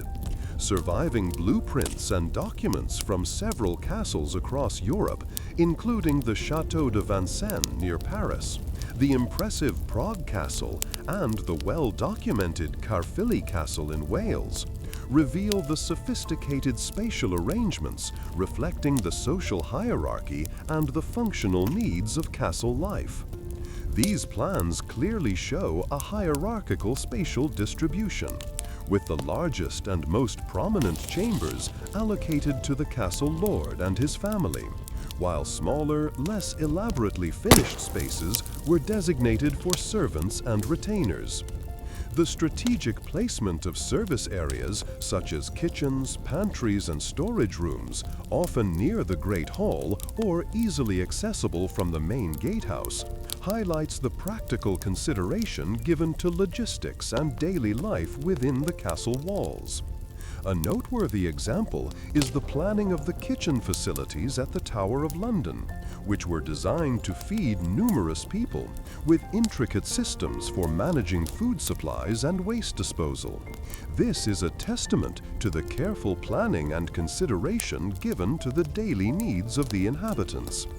These arrangements, clearly reflecting the social structure and everyday functionality within a feudal setting, underscore the advanced spatial planning skills of medieval castle architects and builders. Detailed analyses of surviving castle interiors reveal a remarkable proficiency in the application of various building materials. While stone remained a dominant material for the main structural elements, wood played a crucial role in the interior construction. Oak, known for its strength and durability, was commonly used for structural supports, flooring, and paneling in the more significant chambers. Research demonstrates that the selection and treatment of timber varied considerably based on regional availability. In regions with abundant pine forests, such as Scandinavia, pine was frequently used for smaller structural components and interior detailing. The use of lime plaster on walls and ceilings served not only as a decorative element, but also played a vital role in improving insulation and creating a more comfortable environment. Evidence suggests that the techniques used in plastering evolved over time, with the addition of pigments and other additives improving the plaster's texture, color, and durability. The use of textiles, including tapestries and woven hangings for wall covering in colder climates, further reflects the versatility of materials within the medieval castle environment. The variety of materials used and the sophistication of their application speaks to the integration of different construction skills and the understanding of material properties within medieval society. Experts studying medieval castle construction highlight the organized nature of the workforce involved in the interior construction phase. Unlike the earlier phases dominated by masons, this stage required a more diversified workforce, including carpenters, joiners, plasterers, and metalworkers. Each group organized into skilled guilds that followed established procedures and were subject to guild regulations. Historical records show that contracts were often awarded to individual guilds. with master craftsmen overseeing teams of journeymen and apprentices, the latter gaining expertise through years of practical training. The hierarchical structure of these guilds fostered both specialized skill and a system of quality control, influencing the standards of craftsmanship found in medieval castle interiors. Furthermore, evidence suggests that payment schemes, often specified in contracts, varied depending on the complexity of the work and the skill of the craftsman, with master craftsmen receiving significantly higher wages than apprentices. This sophisticated labor organization, coupled with quality control and specialized training systems, facilitated efficient and high-quality interior construction within medieval castles. The completed elements provided the strength needed for future construction. The construction of medieval castle interiors was not without its challenges. One significant difficulty was coordinating the multiple skilled crafts required for completing the interior spaces. Evidence suggests that the timing of different tasks was crucial, with some stages needing to be completed before others could begin. For instance, carpenters needed to construct the timber framing for floors and partitions before plasterers could apply the wall finishes. This interdependency demanded meticulous scheduling and close collaboration between different craft guilds, requiring a high degree of organizational skills. Another significant challenge stemmed from the need to balance functionality and aesthetics. While castle interiors needed to be practical and suitable for daily use, they also served as a display of the lord's wealth and power. Historians have noted a significant increase in the complexity and elaboration of interior designs towards the end of the medieval period, indicating a shift in priorities from purely functional to both functional and decorative considerations. The solutions found in surviving examples showcase the innovative approaches of medieval craftsmen. The impact of the interior construction phase are also evident in surviving castle remains. Castilian castles, for instance, often exhibit elaborate plasterwork and painted decorations, reflecting the rich artistic traditions of the region, while castles in northern France frequently employed more austere interiors focused on functionality. Differences in available materials also played a role. Castilian castles utilized readily available stucco and plaster, while English castles often used more wood paneling, reflecting the region's abundant forests. The influence of climate also played a part. Castles in colder climates tended to feature thicker walls and more insulation, while those in warmer climates incorporated more open areas and ventilation systems. These regional differences underscore the ingenuity and adaptation of medieval builders to the specifics of their environment and cultural context. These innovations became established within their regional contexts. The impact of the interior construction phase extended beyond the immediate functionality of the castle. The highly skilled craftsmen involved in the finishing of interiors contributed significantly to the economic activity within the surrounding communities. Evidence from surviving records and contracts indicates that specialized artisans, such as highly skilled painters, wood carvers, and metal workers, were brought in from other regions, stimulating economic activity across wider geographical areas. Moreover, the creation of elaborate interiors established a distinct aesthetic standard that influenced subsequent architecture, leading to the development of new decorative styles and construction techniques, which spread to other types of buildings such as churches, manor houses, and even civic structures. The quality and sophistication of these medieval interiors had a lasting impact on European building traditions. These innovations became the foundation for future developments.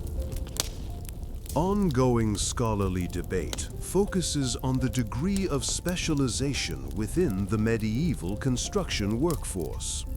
Some researchers argue that a high level of specialized knowledge and skills existed within guilds, leading to high quality but also potentially slower construction processes. Others point to the flexibility of many craftsmen, capable of performing multiple tasks, suggesting a more adaptable but potentially less specialized workforce. This debate reflects the complexity of historical evidence and the challenges of interpreting surviving records that are often incomplete or ambiguous. Furthermore, the exact role of master craftsmen and guild supervision is debated, with evidence suggesting that the level of centralized control and authority varied considerably, depending on the size and complexity of the project, the available resources, and the prevailing social dynamics within the region. The answers to these questions continue to be the subject of intense study. The completed foundations provided stability for centuries. With walls complete, builders turned their attention to interior elements. These construction techniques influenced European architecture. The skilled mason's work became the foundation for future innovations. Historians studying medieval castle construction highlight the final stages as a period of meticulous refinement and celebration, not merely the cessation of labor. Archaeological findings from numerous sites across Europe reveal a systematic approach to completing the castle's many aspects. This final phase involved a comprehensive inspection of the completed structure, a process overseen by experienced master craftsmen who ensured the structural integrity of the entire edifice. Evidence suggests detailed records were kept, documenting every crack, imperfection, or potential structural weakness requiring attention, a testament to the medieval builders' commitment to excellence and long-term durability. These inspections, conducted before the final stages, served as crucial checks and balances, ensuring that any deficiencies were rectified before the final phases commenced. The meticulous final inspection encompassed all aspects of the castle, from the foundation's solidity to the structural integrity of the walls, towers, and gatehouse. Experts have highlighted the advanced understanding of structural mechanics displayed in these assessments, an indication that medieval builders possessed a sophisticated grasp of architectural principles and engineering practices. The methodical nature of these inspections reflects a dedication to long-term stability and functionality, a testament to the builder's professional pride and commitment to quality. Research into surviving construction accounts provides glimpses into the specific problems noted and resolved, detailing repairs, reinforcement, and replacement of damaged or faulty materials. Once the inspection phase concluded and necessary rectifications were implemented, the focus shifted to the installation of doors, windows, and other joinery elements. Skilled carpenters, often members of well-established guilds, created intricate wooden structures, incorporating mortise and tenon joints and complex designs.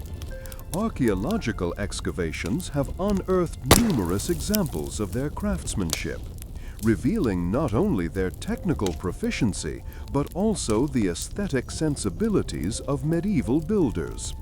Surviving examples from castles across Europe illustrate the variety of styles and regional preferences in joinery, reflecting the diversity of medieval craftsmanship.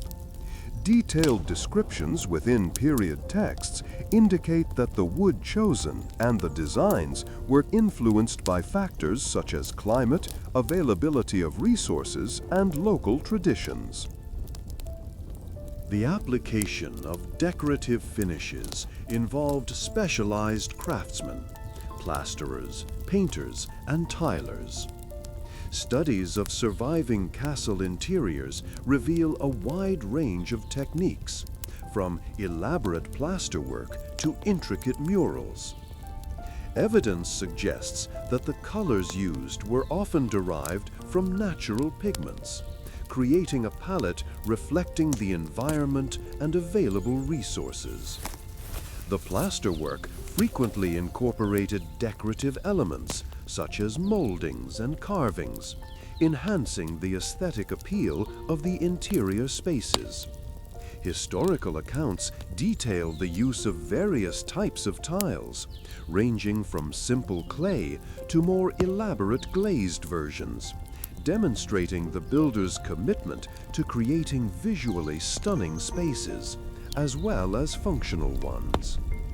The installation of hardware, locks, hinges, latches, and other metal components was a critical step, demanding the skills of skilled blacksmiths. Archaeological findings frequently uncover elaborate metalwork, showcasing intricate designs and advanced metallurgical techniques. Evidence points to the use of iron and bronze, often decorated with various embellishments that reflect not only the technological capabilities of the blacksmiths, but also the aesthetic values of the time. The level of detail in these metalwork pieces is often remarkable, highlighting the high levels of skill that medieval blacksmiths possessed. The choice of materials and designs would have been influenced by factors such as practicality, durability, and aesthetics, with a particular emphasis on security and the capacity to withstand potential attacks. The final stages involved landscaping and the creation of auxiliary structures. Historical accounts often describe the creation of gardens, wells, and outbuildings surrounding the castle. These additions not only enhanced the castle's aesthetic appeal, but also contributed to its functionality. Archaeological investigations have unearthed various structural elements associated with gardens and outbuildings, highlighting their design and construction methods. This final phase, though seemingly minor in comparison to the main structure, was a crucial aspect that tied together the larger construction project, completing the transformation of the surrounding area into a self-sufficient unit. The long-term impact of the meticulous final stages of medieval castle construction is undeniable. The completed foundations provided stability for centuries. With walls complete, builders turned their attention to interior elements, meticulously crafting the living spaces. These construction techniques influenced European architecture for generations to come. The skilled mason's work became the foundation for future innovations. The completed castles stand as lasting testaments to the sophisticated organization, engineering prowess, and masterful craftsmanship of medieval builders. The enduring legacy of these structures underscores the value placed upon careful planning, quality materials, and skilled execution, qualities that ensured their remarkable longevity and ongoing historical significance.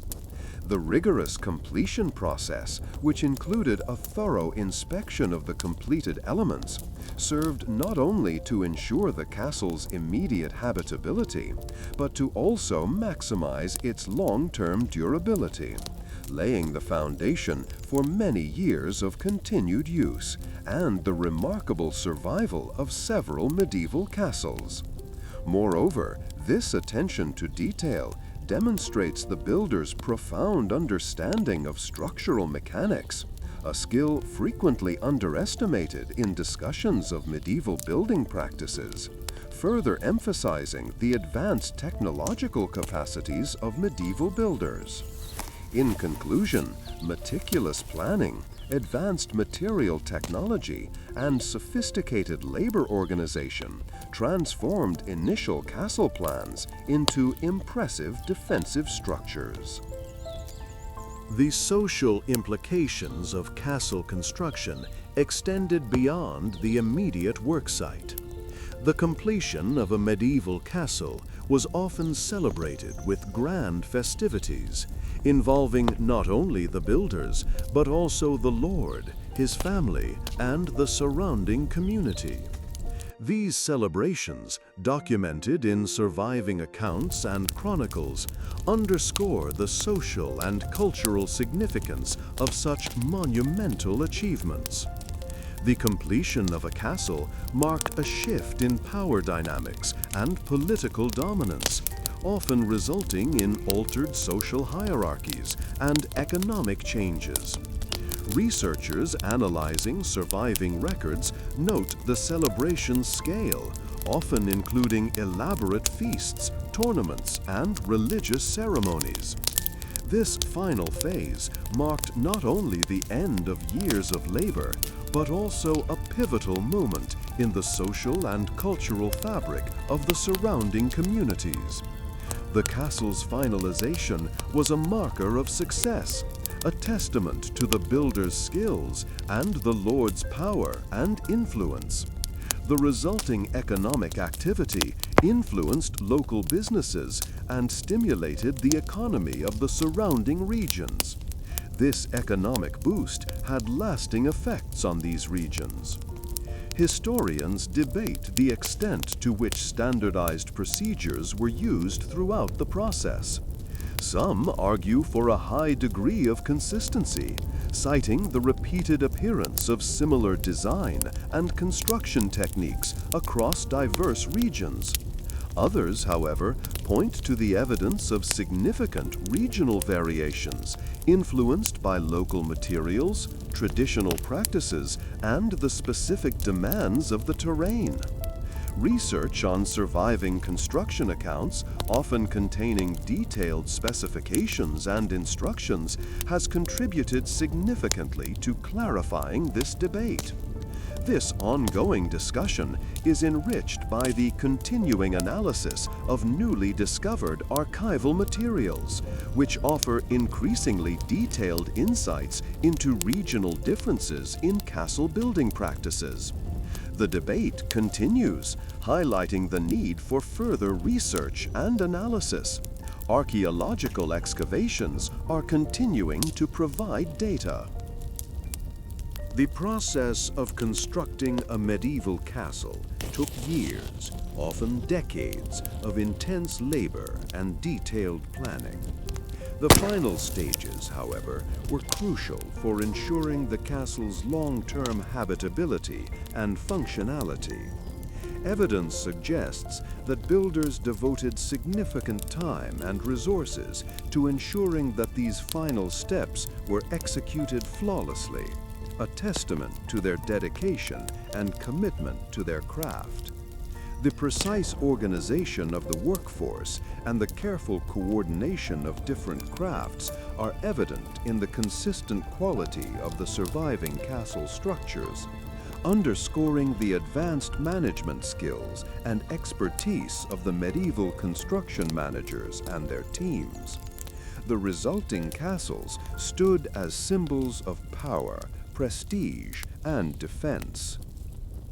The successful completion of a medieval castle required not only skilled craftsmen, but also meticulous planning, complex logistics, and effective resource management.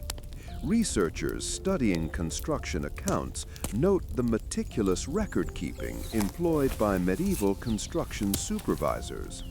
These records provide invaluable insights into the planning, organization, and execution of these monumental projects, allowing scholars to reconstruct the castle building process in unprecedented detail. The combination of careful planning and skilled execution resulted in structures that lasted centuries. The surviving structures themselves provide ample proof of this success. Construction practices influenced building methods elsewhere. The final stages involved significant attention to detail, particularly concerning the finishing of internal spaces and the installation of hardware. Historians often highlight the sophistication of these details as an indication of the high value placed on both functionality and aesthetics. The completed spaces within the castle provided not only protection and security, but also the necessary comfort and functionality for the inhabitants. Analysis of surviving architectural details points to considerable concern for livability. The attention paid to creating comfortable spaces suggests that the castles were more than just fortresses, they were also residences. The surviving spaces indicate the attention paid to providing practical spaces. Building on earlier discussions of material selection, research demonstrates the increased specialization in the later construction phases. The increased need for intricate joinery work, precise decorative finishes, and the manufacturing of intricate metal components increased the involvement of skilled craftsmen from various guilds. This development is further supported by analysis of period guilds records, which document the specific involvement of various craftsmen in the castle building process. This specialization highlights an evolution in medieval construction practices, underscoring the importance of collaboration between different skilled crafts. The final stages demanded even more expertise. The economic implications of castle construction were considerable. Evidence suggests a significant increase in economic activity during the construction phase and for some time after completion. The construction of castles generated employment, stimulated trade, and contributed to the prosperity of entire regions. The significant costs associated with materials, labor, and transportation were supported by the economic power and resources of the castle's patron or lord. The impact of castle construction on local economies is further supported by analysis of period tax records and other economic indicators. These structures were integral to the socio-economic environment. Comparative analysis of medieval castles across Europe reveals substantial variation in construction techniques and materials, influenced by local geological conditions, readily available resources, and prevailing architectural styles. Historians have identified notable differences in the design and construction of castles in different regions. Detailed comparisons provide valuable insights into regional adaptations and innovations. These regional variations highlight not only the flexibility and adaptability of medieval builders, but also the significant influence of regional factors on the architecture. Numerous castles have unique features. These regional differences also suggest a complex network of exchange and dissemination of knowledge across Europe, as builders and craftsmen adapted and refined techniques depending on the specific circumstances. Research on surviving construction accounts reveals the movement of skilled workers across regional boundaries. These exchanges enriched building practices. This interaction enriched construction methods throughout Europe.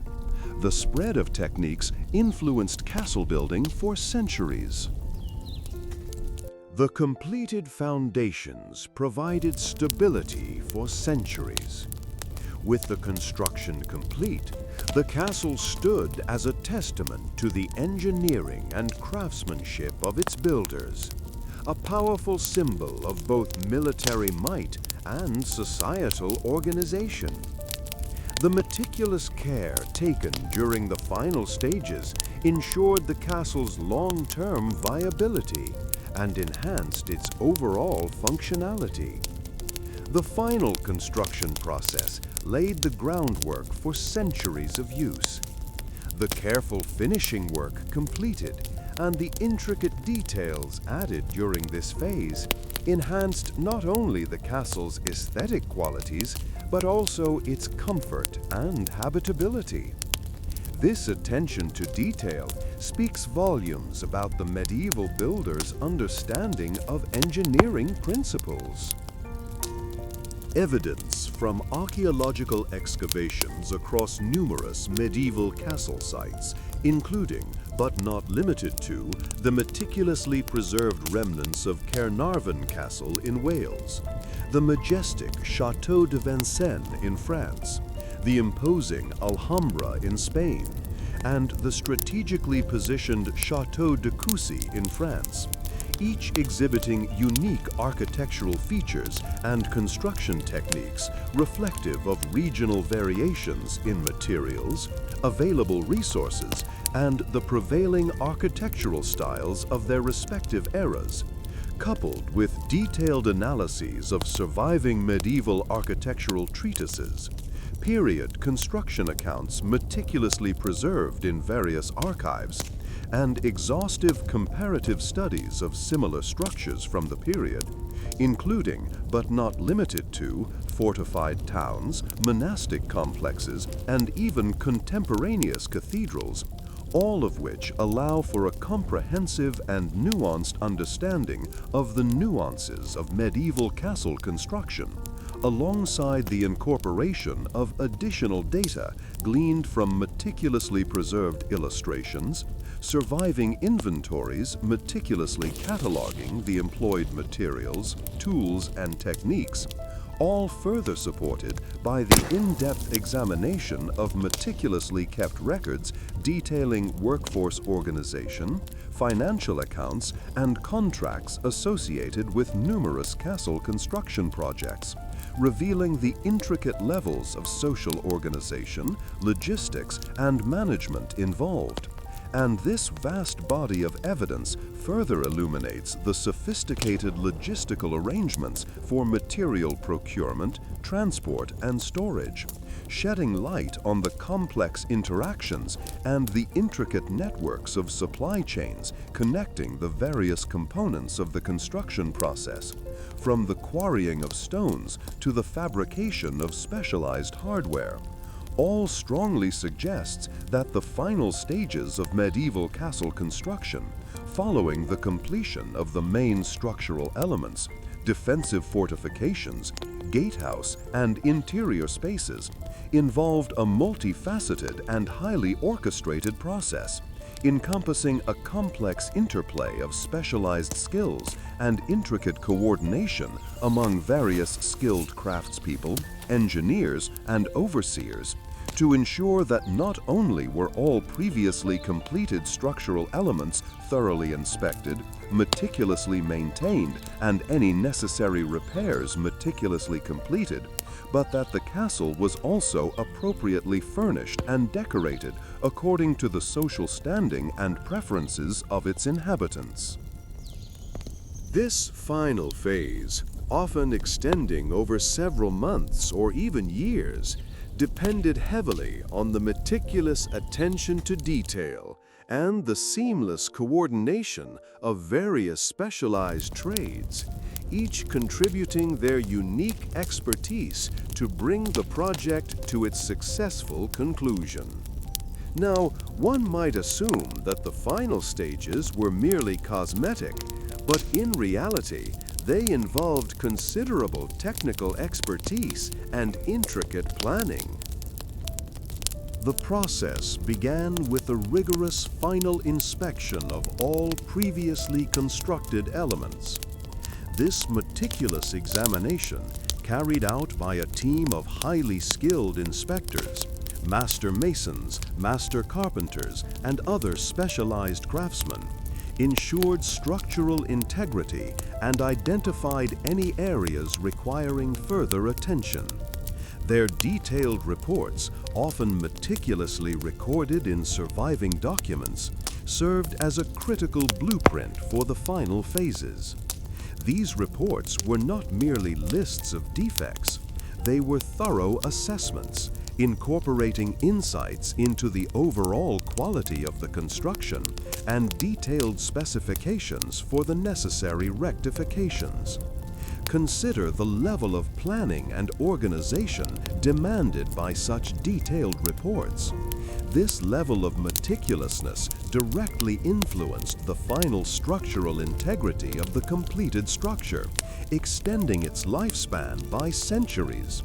The precision required in this phase was astounding. Next came the installation of the final architectural details. This involved a wide array of specialized trades, each contributing their unique expertise. Skilled carpenters and joiners, often members of well-established guilds, fitted doors, windows, and other intricate joinery work, ensuring high standards of craftsmanship. The intricacy of the joinery and the quality of the timber used frequently reflected the wealth and status of the castle's occupants.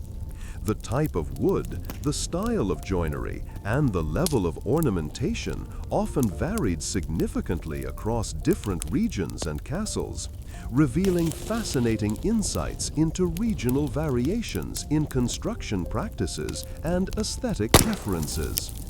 The selection of wood depended not only on its strength and durability, but also on factors like its aesthetic appeal and its suitability for carving and ornamentation. Meanwhile, skilled plasterers, painters, and tilers applied decorative finishes. These craftsmen often used natural pigments derived from plants, minerals, and other materials to create durable and aesthetically pleasing surfaces. The techniques employed, the artistry demonstrated, and the choices of materials and designs were influenced by the cultural and social norms of the period and the personal preferences of the inhabitants. The resulting wall treatments were often spectacular displays of medieval craftsmanship, highlighting regional decorative styles. These decorative finishes weren't merely cosmetic. They added a significant layer of protection to the stonework, preserving it from the elements. Furthermore, skilled blacksmiths and metalworkers created and installed essential hardware, locks, hinges, and other metal fittings. These artisans often showcased intricate designs and high-quality workmanship, reflecting the wealth and status of the castle's occupants. The precise mechanisms of locks and hinges often reveal advanced engineering skills and demonstrate the high level of security required in these structures. The artistry involved in creating these components is often remarkable. These are not merely functional items, but often also highly decorative ones, adding another dimension to the castle's opulence and complexity. The installation of these crucial security elements involved a significant amount of advanced technical knowledge and skilled labor, showcasing an advanced level of craftsmanship and security planning that wasn't often appreciated.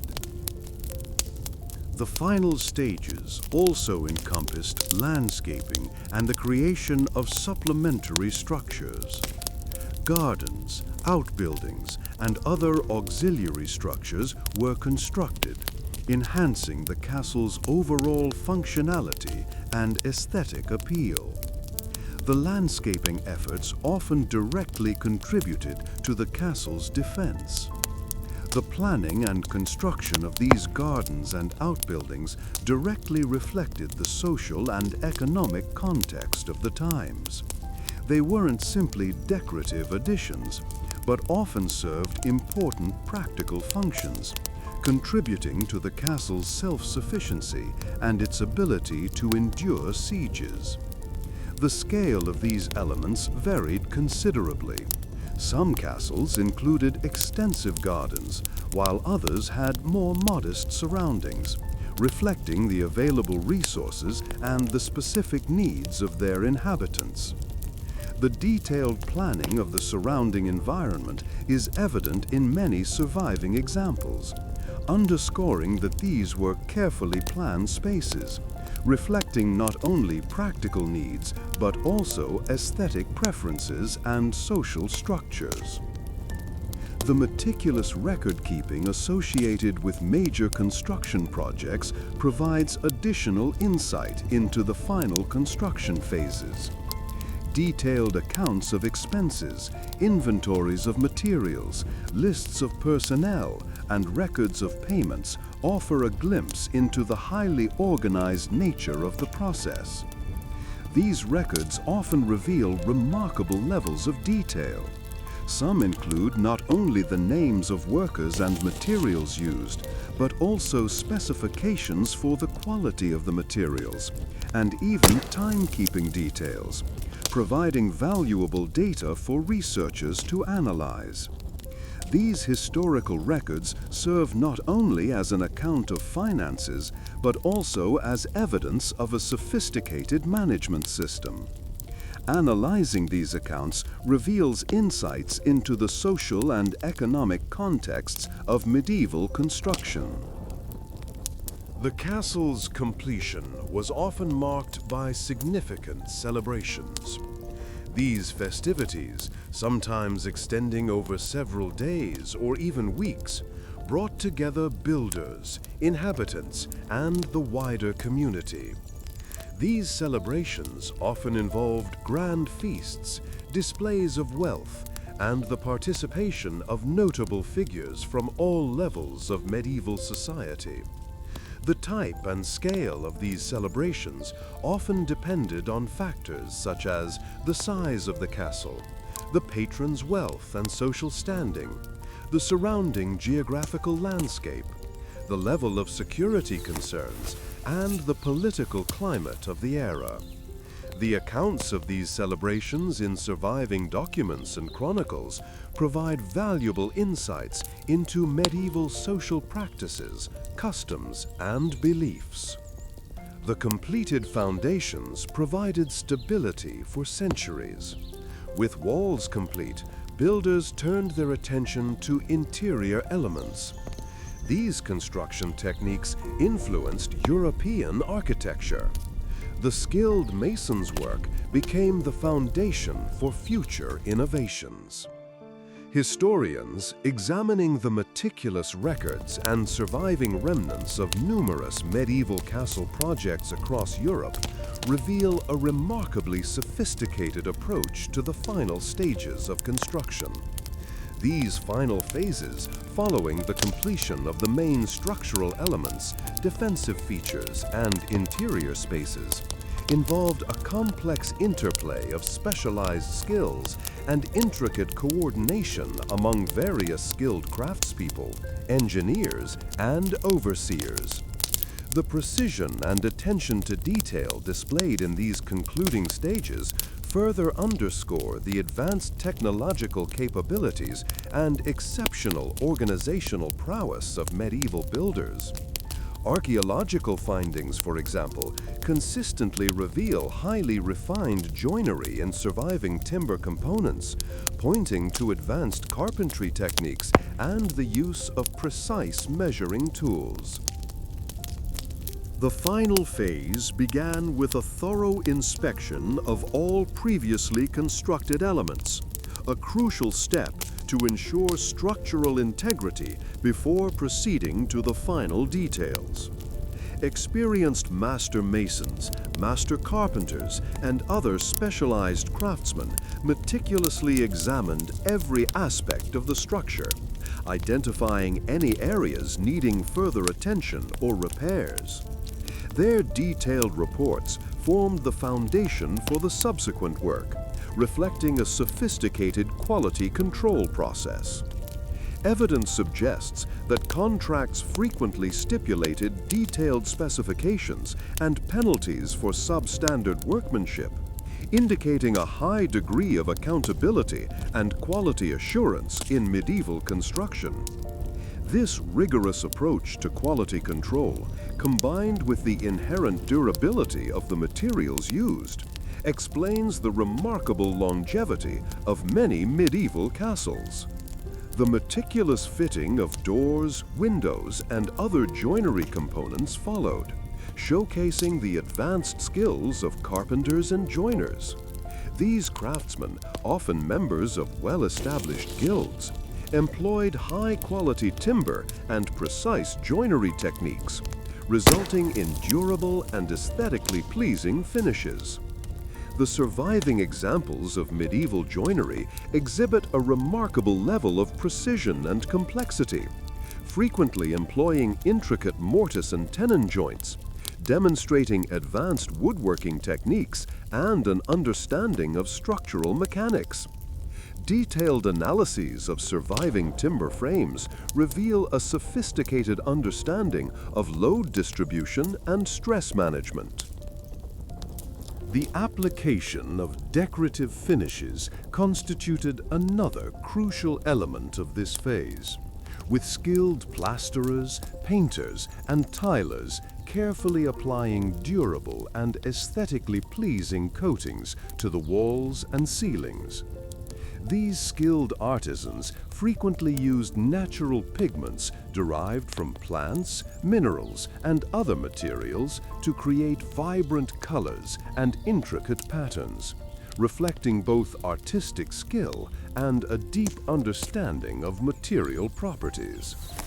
The designs often incorporated heraldic symbols, religious imagery, or other symbolic motifs reflecting the cultural and social context, showing that medieval castles were not simply functional structures, but also works of art. Studies of surviving pigment samples reveal sophisticated methods of color preparation and application, testifying to the advanced knowledge and skills of medieval artisans. The installation of hardware involved skilled blacksmiths and metalworkers who created robust and functional components. These craftsmen produced intricate locks, hinges, and other metal fittings of exceptional quality, often incorporating decorative elements that enhanced the castle's overall aesthetic appeal. Surviving examples showcase intricate designs and a high degree of craftsmanship, demonstrating advanced metalworking techniques and an understanding of material science. The durability and complexity of medieval metalwork is remarkable, considering the tools and techniques available. The final stages also included significant landscaping work, creating the overall aesthetic effect and functionality. Gardens, defensive elements, and outbuildings were carefully integrated into the castle's design, enhancing both its functionality and appearance. Detailed analyses of historical accounts frequently mention specific landscaping designs, including formal gardens, orchards, and possibly even hunting grounds, highlighting a sophisticated understanding of horticulture and the integration of landscape design with the castle's overall functionality. The construction of these elements often involved skilled gardeners, masons, and other specialists, further emphasizing the complex collaborative process of completing the castle. Beyond the construction itself, meticulous record-keeping constituted an integral aspect of this phase. Detailed accounts of expenses, inventories of materials, lists of personnel, and records of payments provide valuable insights into the project's administration. These meticulously kept accounts reveal a sophisticated understanding of project management, indicating the level of organizational skill and planning involved in medieval construction. The precision and completeness of these accounts often surpass the quality of records kept for similar projects in later centuries. Scholars continue to debate the extent to which specific techniques and materials varied across regions. While core principles remained consistent across Europe, adaptations occurred due to differing geographical conditions, material availability, and cultural preferences. For instance, the type of stone used in castle walls frequently differed depending on the geological characteristics of the area. The prevalence of certain architectural styles, such as round versus pointed arches, also varied geographically, reflecting regional variations in architectural traditions. These subtle variations emphasize the diversity within medieval castle architecture and offer a rich ground for further research and comparative studies.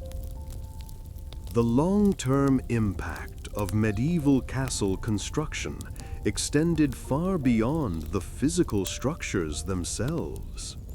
These castles profoundly influenced subsequent architectural styles, military strategies, and even the social and economic structures of the regions where they were built.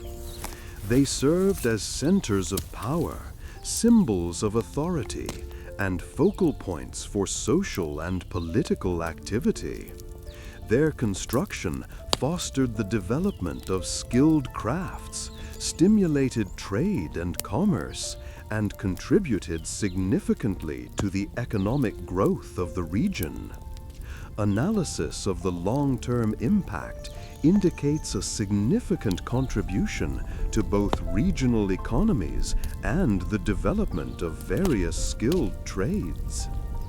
Expert opinions vary on the precise level of planning and organization involved in medieval castle construction.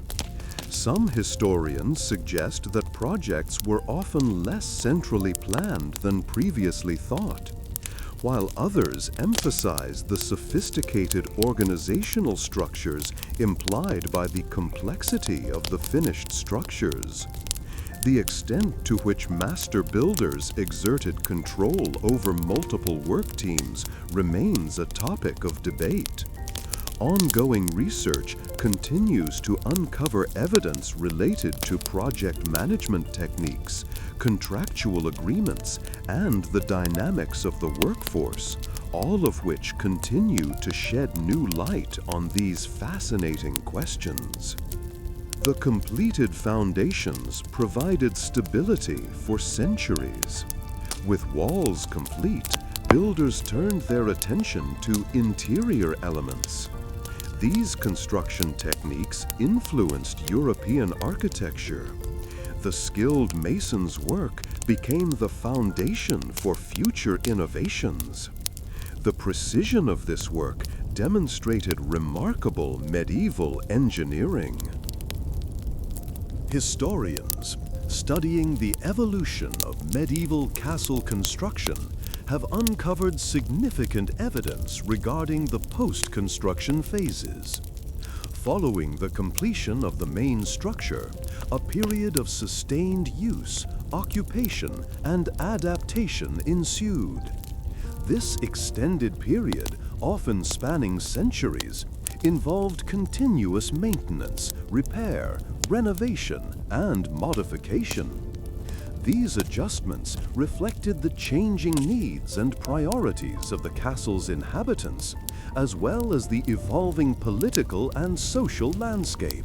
The sustained use of these castles generated layers of evidence, both tangible and intangible, offering researchers rich insights into their evolution. Remains of furnishings, tools, and personal possessions provide glimpses into daily life.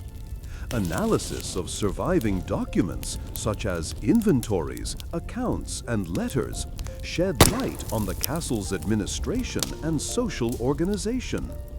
These sources reveal the dynamic interplay between the castle's physical structure and its inhabitants' lives. Researchers have also examined records from numerous sites, revealing a remarkable consistency in the post-construction processes, despite significant regional variations in design and building materials. One aspect of post-construction activity that has received considerable attention from scholars is the maintenance and repair of the structure. The sheer scale and complexity of a medieval castle, coupled with the harsh weather conditions and the potential for damage from warfare, necessitated continuous upkeep. Records detailing repairs, often conducted by specialized craftspeople, document the challenges in maintaining these massive structures. Evidence shows the frequent need to replace damaged stones, repair roofing, and reinforce weak points in the walls. These repairs, often meticulously recorded, demonstrate a surprising level of continuity in building techniques and material usage across decades and even centuries. The ongoing maintenance of these monumental structures provides valuable insight into the longevity of design and the resilience of medieval construction methods, highlighting the sophisticated understanding of building materials and structural mechanics. Analysis of these repairs has also revealed valuable information about the evolution of building techniques and materials over time. As new materials became available or as construction methods evolved, repairs often incorporated innovative techniques and materials, blending traditional methods with innovations developed over centuries. Researchers have identified instances where repairs employed materials of higher quality or more sophisticated techniques than the original construction, reflecting the changing priorities and resources of the castle's occupants. Consider the complexity of coordinating the repair of a damaged section of a castle wall, requiring not only the procurement of the appropriate stones, but also the logistical challenge of transporting them and hoisting them into place, all while ensuring that the repair seamlessly integrates with the existing structure. The occupation of medieval castles also left behind a rich array of material culture. Archaeological excavations have yielded a wealth of artifacts, furniture, utensils, personal items, and even food remains, reflecting the daily lives of the castle's inhabitants. These finds offer insights into their diet, social customs, and technological advancements. The analysis of these artifacts, combined with the study of surviving documents, allows scholars to reconstruct a more comprehensive picture of castle life. And this interplay of evidence from archaeological digs, documentary records, and building analyses provides a richer understanding than any single source could offer, underscoring the importance of multifaceted research approaches to truly comprehend medieval life. The social and economic organization within a medieval castle also left its mark on the structure. The distribution of rooms, the construction of new facilities, and even alterations to existing structures directly reflect shifts in social hierarchy and economic activity. Studies indicate that these changes were not simply random, but often reflected conscious efforts to accommodate the changing needs of the castle community. Researchers have found evidence suggesting that the changing economic landscape directly influenced the type of materials used in repairs, the timing of renovations, and even the scale of construction projects, clearly illustrating how these castles served as not only defensive structures, but also as dynamic economic centers. One particularly significant area of research involves the adaptation of castles to changing military technologies. As siege warfare techniques evolved, castles were frequently modified to incorporate new defensive measures. Evidence suggests that this adaptation often involved significant construction projects, adding features such as improved artillery placements, reinforced walls, and new defensive structures. These changes reveal a remarkable capacity for adaptation and a sophisticated understanding of military engineering. For example, the introduction of gunpowder artillery prompted numerous modifications to castle defenses, necessitating the thickening of walls, construction of fortified bastions, and the adaptation of existing architectural features to deflect incoming projectiles. The long-term impact of these post-construction phases extends beyond the individual castle. The maintenance, repair, and modification of castles influence the development of building techniques and architectural styles over time. Scholars have identified the transfer of knowledge and techniques from one castle to another, demonstrating a network of exchange and diffusion of building expertise across wide geographical regions. The constant cycle of maintenance and repair not only kept individual castles functioning, but also contributed to the broader evolution of building practices, shaping future construction projects. Ongoing research continues to refine our understanding of medieval castle construction and their post-construction history. Historians and archaeologists still debate several key issues: the precise extent of the changes made, the nature of the workforce employed in post-construction projects, and the extent to which the castle's physical evolution mirrors the social and economic changes within its surrounding community. The ongoing scholarly discussion surrounding these topics highlights the dynamism of medieval life and the complexity of interpreting the material remains. The completed foundations provided stability for centuries. With walls complete, builders turned their attention to interior elements. These construction techniques influenced European architecture. The skilled mason's work became the foundation for future innovations. Building on earlier discussions of medieval castle construction, the focus now shifts to the meticulous process of completing the castle's interior elements. Following the establishment of the castle's robust foundations, walls, and defensive structures, skilled craftsmen turned their attention to creating functional and aesthetically pleasing living spaces. This phase, though seemingly less dramatic than the earlier stages, demanded exceptional craftsmanship and precise coordination among various specialized trades. The creation of interior spaces began with careful planning, reflecting the social hierarchy and the functional needs of the castle's inhabitants. Evidence suggests that detailed floor plans were meticulously drawn up, considering factors like light, ventilation, and accessibility. Large communal spaces, such as the Great Hall, were designed to accommodate feasts and gatherings, while smaller private chambers were reserved for the lord and his family. The master builders, with their practiced skill, oversaw the entire process. Materials used for the interior varied depending on availability and cost.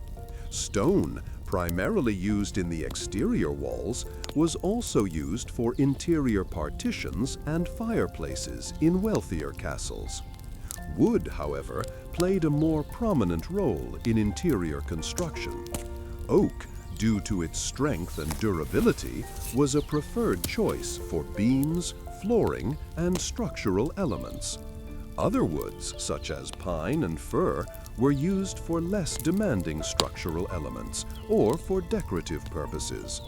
The selection of timber relied on factors such as its straightness of grain, resistance to decay, and workability. With walls complete, builders turned their attention to interior elements. The workforce involved in interior construction was highly specialized. Master carpenters oversaw teams of journeymen and apprentices, each skilled in specific areas like joinery, timber framing, or carving. Other specialized craftspeople, such as plasterers, painters, and tilers, contributed their expertise to create functional and aesthetically pleasing finishes. Archaeological findings indicate a structured hierarchical system among these craftspeople, similar to the external construction phase. One significant challenge during this phase was the efficient installation of fireplaces and chimneys. Research demonstrates that medieval builders employed ingenious designs to ensure adequate ventilation and smoke evacuation, minimizing discomfort and the risk of fire.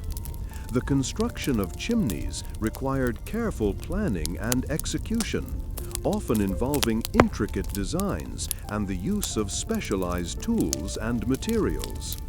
These innovations demonstrate a deep understanding of thermal dynamics and ventilation practices.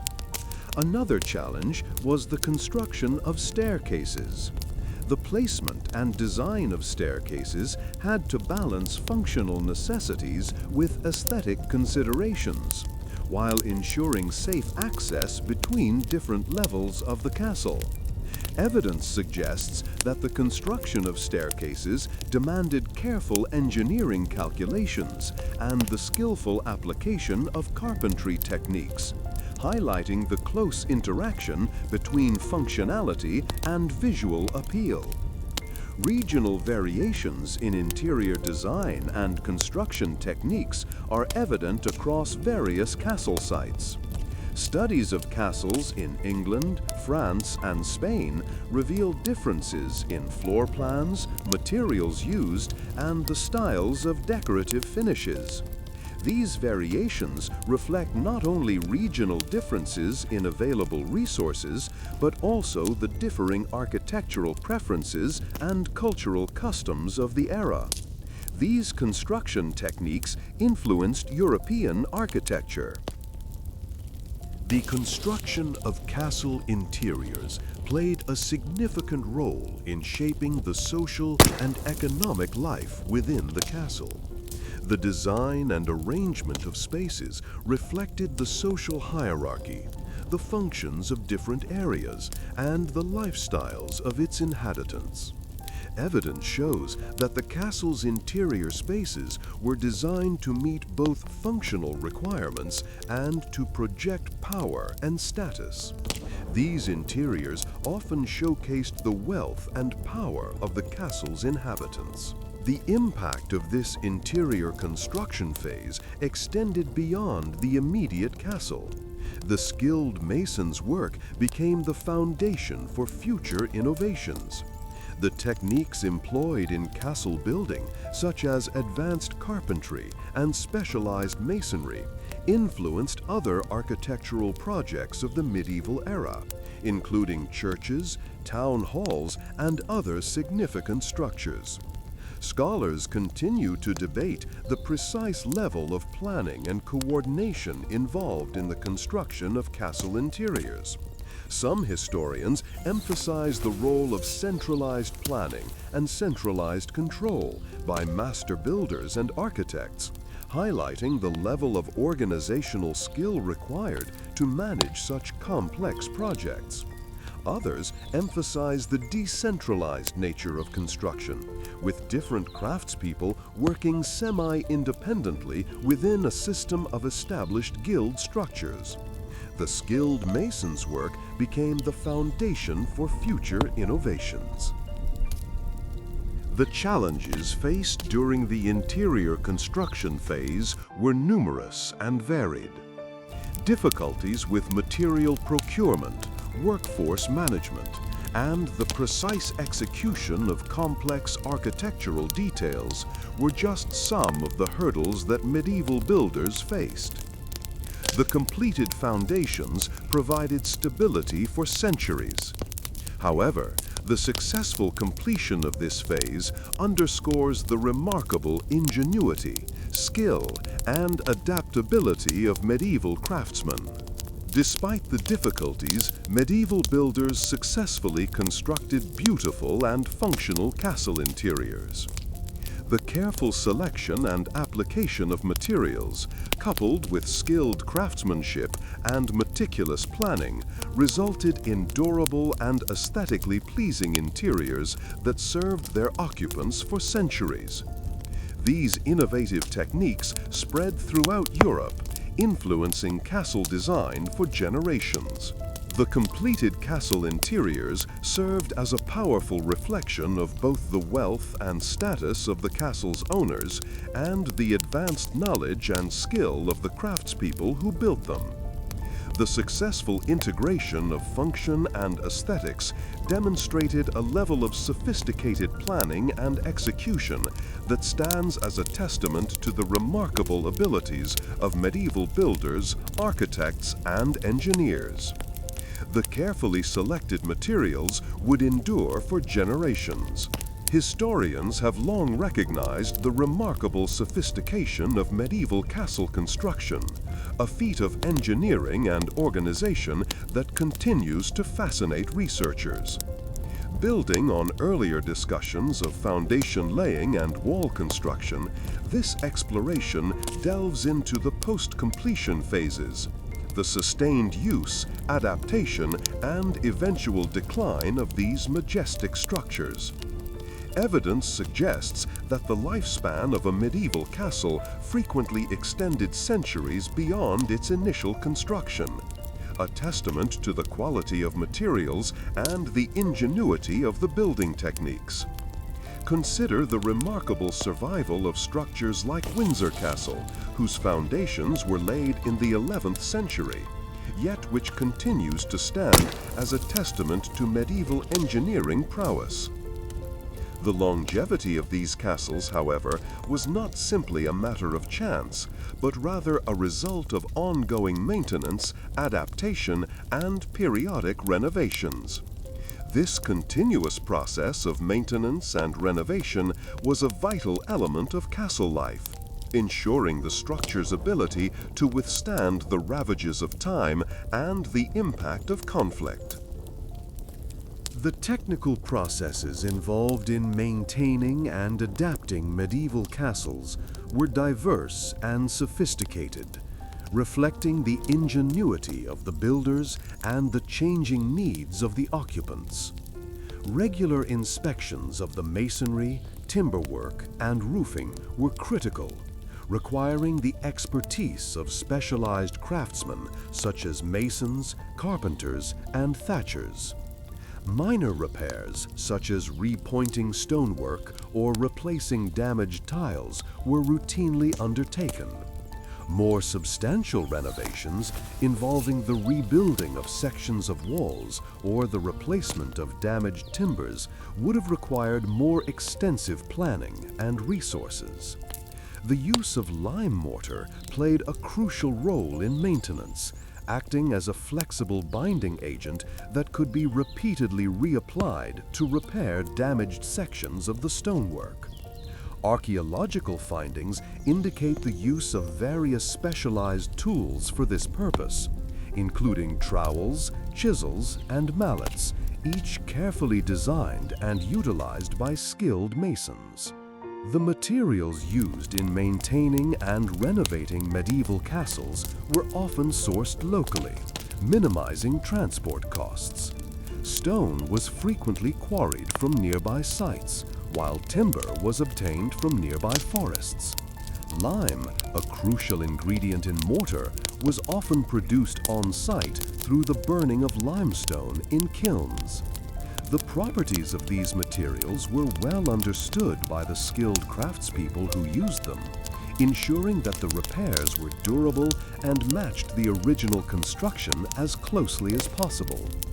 Research demonstrates a surprising level of standardization in the production and use of materials across different regions, suggesting a degree of communication and sharing of knowledge amongst medieval craftsmen. This standardization, however, didn't preclude regional variations, as local geological conditions and the availability of materials often dictated specific choices in construction methods and materials. The workforce responsible for maintaining and renovating medieval castles consisted of a complex network of skilled craftsmen and laborers, typically organized through guilds or under the direction of a master builder.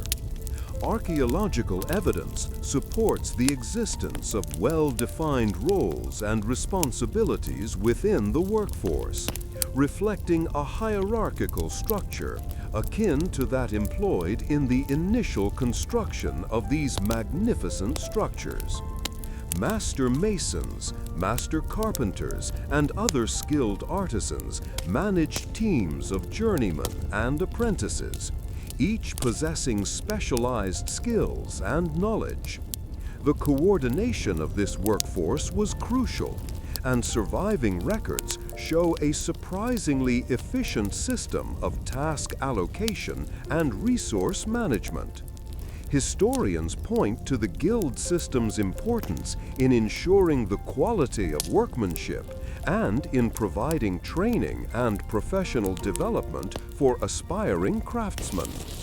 Maintaining and adapting a medieval castle presented numerous challenges.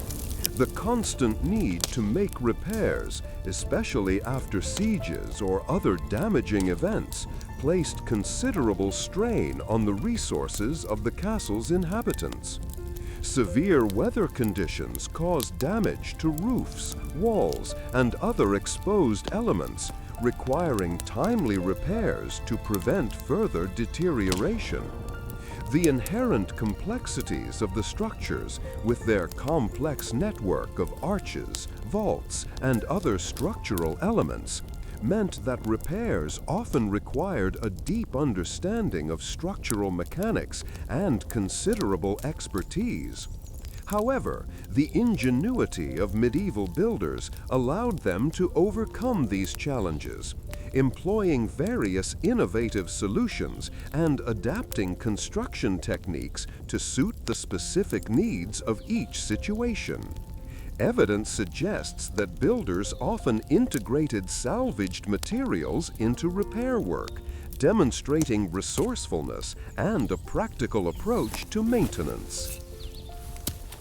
The long-term impact of sustained maintenance and adaptation of medieval castles highlight the interplay between local conditions, available resources, and regional architectural styles. Castle maintenance practices in regions with abundant supplies of readily available stone may have differed significantly from those in areas with limited access to building materials, resulting in regionally specific approaches. Castles situated in regions prone to harsh weather might have required more frequent and extensive roof repairs compared to those in milder climates. Consider the differing techniques employed in Northern Europe versus the Mediterranean region, reflecting differing construction practices and approaches towards upkeep and repair. Archaeological findings from various sites throughout Europe demonstrate such remarkable differences in methods and materials applied, depending upon the geographical locations of these structures. The long-term impact of sustained maintenance and adaptation on medieval castles is significant. The ongoing work preserved these structures for centuries, allowing them to serve as vital centers of political and social life. These renovations, sometimes extensive, often reflected evolving architectural styles and technological developments, demonstrating an impressive adaptability of these structures to changing needs. The preservation of these castles offers invaluable insights into medieval life, architecture, and technological capabilities, allowing historians to study the social, economic, and political forces that shaped these remarkable structures. This sustained effort contributed to the long-term survival of many castles, creating a living legacy that continues to fascinate and inspire. Scholarly perspectives on medieval castle maintenance highlight various areas of ongoing research. Historians continue to debate the precise nature of the organization of the workforce responsible for this ongoing maintenance, the level of planning and coordination required, the interaction between the castle's inhabitants and its maintenance crews, the cost and resource implications of repairs, the interplay between economic circumstances and maintenance practices, and the extent to which innovations were incorporated into these later repair and construction projects. Ongoing research focuses on the analysis of building materials, the study of construction techniques, and the examination of surviving accounts and records to better understand the complex processes involved in the upkeep and adaptation of medieval castles. And the findings of these efforts continually add to our understanding of the ingenuity and skills of medieval builders. The completed foundations provided stability for centuries. With walls complete, builders turned their attention to interior elements. These construction techniques influenced European architecture. The skilled mason's work became the foundation for future innovations. Evidence shows that the completed medieval castle, a testament to human ingenuity and organizational prowess, stood as a powerful symbol of its time. Research indicates that these structures, far from being static monuments, evolved over centuries. Studies reveal ongoing maintenance, repair, and adaptations reflected changing needs and societal shifts. Analysis reveals additions, modifications, and even demolitions mirroring the ebb and flow of political power, economic prosperity, and technological advancements. Archaeological findings consistently unveil layers of history, each stratum reflecting the castle's continuous evolution. The castle's inhabitants, from the ruling lords and their families to the various craftspeople, soldiers, and servants, left behind a rich tapestry of material culture. Evidence suggests a range of artifacts, tools, and remnants of daily life, all contributing to our understanding of medieval existence within these fortified walls. Studies indicate the castle's social organization, with its hierarchical structure mirrored in the spatial arrangement of rooms, reflecting power dynamics and social roles. Analysis of surviving records, from accounts of expenditures to personal letters, provide glimpses into the daily routines, administrative challenges, and social interactions within the castle community. Over time, the castle's defensive systems underwent adaptation and refinement. Evidence suggests that technological advancements in siege warfare prompted ongoing modifications to the castle's defenses. Studies indicate the addition of new features, such as improved artillery positions, reinforced walls, and more sophisticated gatehouse mechanisms. Analysis reveals that the castle's architecture evolved to meet the ever-changing threats of its time, demonstrating a remarkable resilience and adaptability. The castle's economic impact on its surrounding region is well documented. Research indicates that the construction phase alone generated substantial economic activity, providing employment for numerous skilled and unskilled laborers. Studies reveal the castle's ongoing role as a center for trade, administration, and resource management, impacting the regional economy for centuries. Analysis shows that its presence attracted merchants, artisans, and other specialists, contributing to the growth of local towns and villages. However, even these mighty structures eventually faced decline. Evidence shows that changes in warfare tactics, shifts in political power, and economic downturns often led to the eventual abandonment or decay of castles. Studies indicate that the cost of maintenance and defense, combined with evolving military technologies, made some castles obsolete. Analysis reveals that many castles were gradually repurposed or transformed, some becoming ruins, while others were adapted for new functions, highlighting their ongoing impact even in states of disrepair. Despite their eventual decline, the legacy of medieval castles remains profound. Evidence suggests that their architectural innovations and structural engineering influenced subsequent building techniques. Studies indicate that their design elements, from the use of arches and vaults to the strategic placement of defensive features, left a lasting mark on military architecture.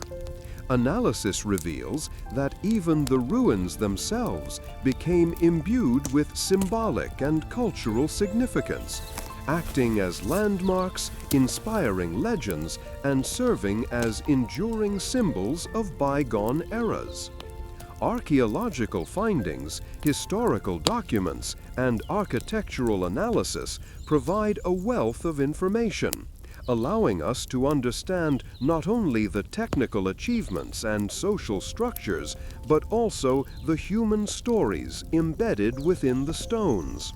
Studies demonstrate that the creation, use, and eventual decline of medieval castles represent a dynamic process, reflecting the ongoing evolution of societies, the adaptation of technologies, and the enduring power of human ingenuity and resilience.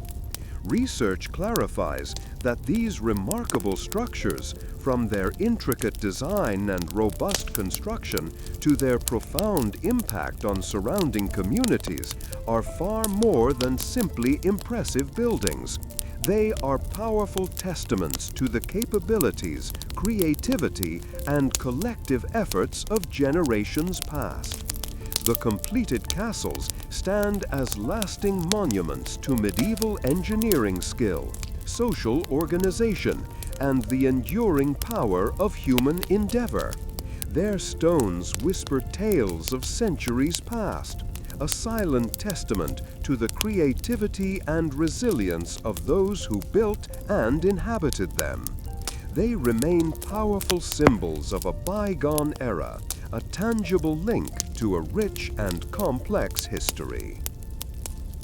Sleep soundly now, my fellow sleepers, and let the sturdy stones of a medieval castle, carefully laid and mortared, hold your dreams safe and warm throughout the night.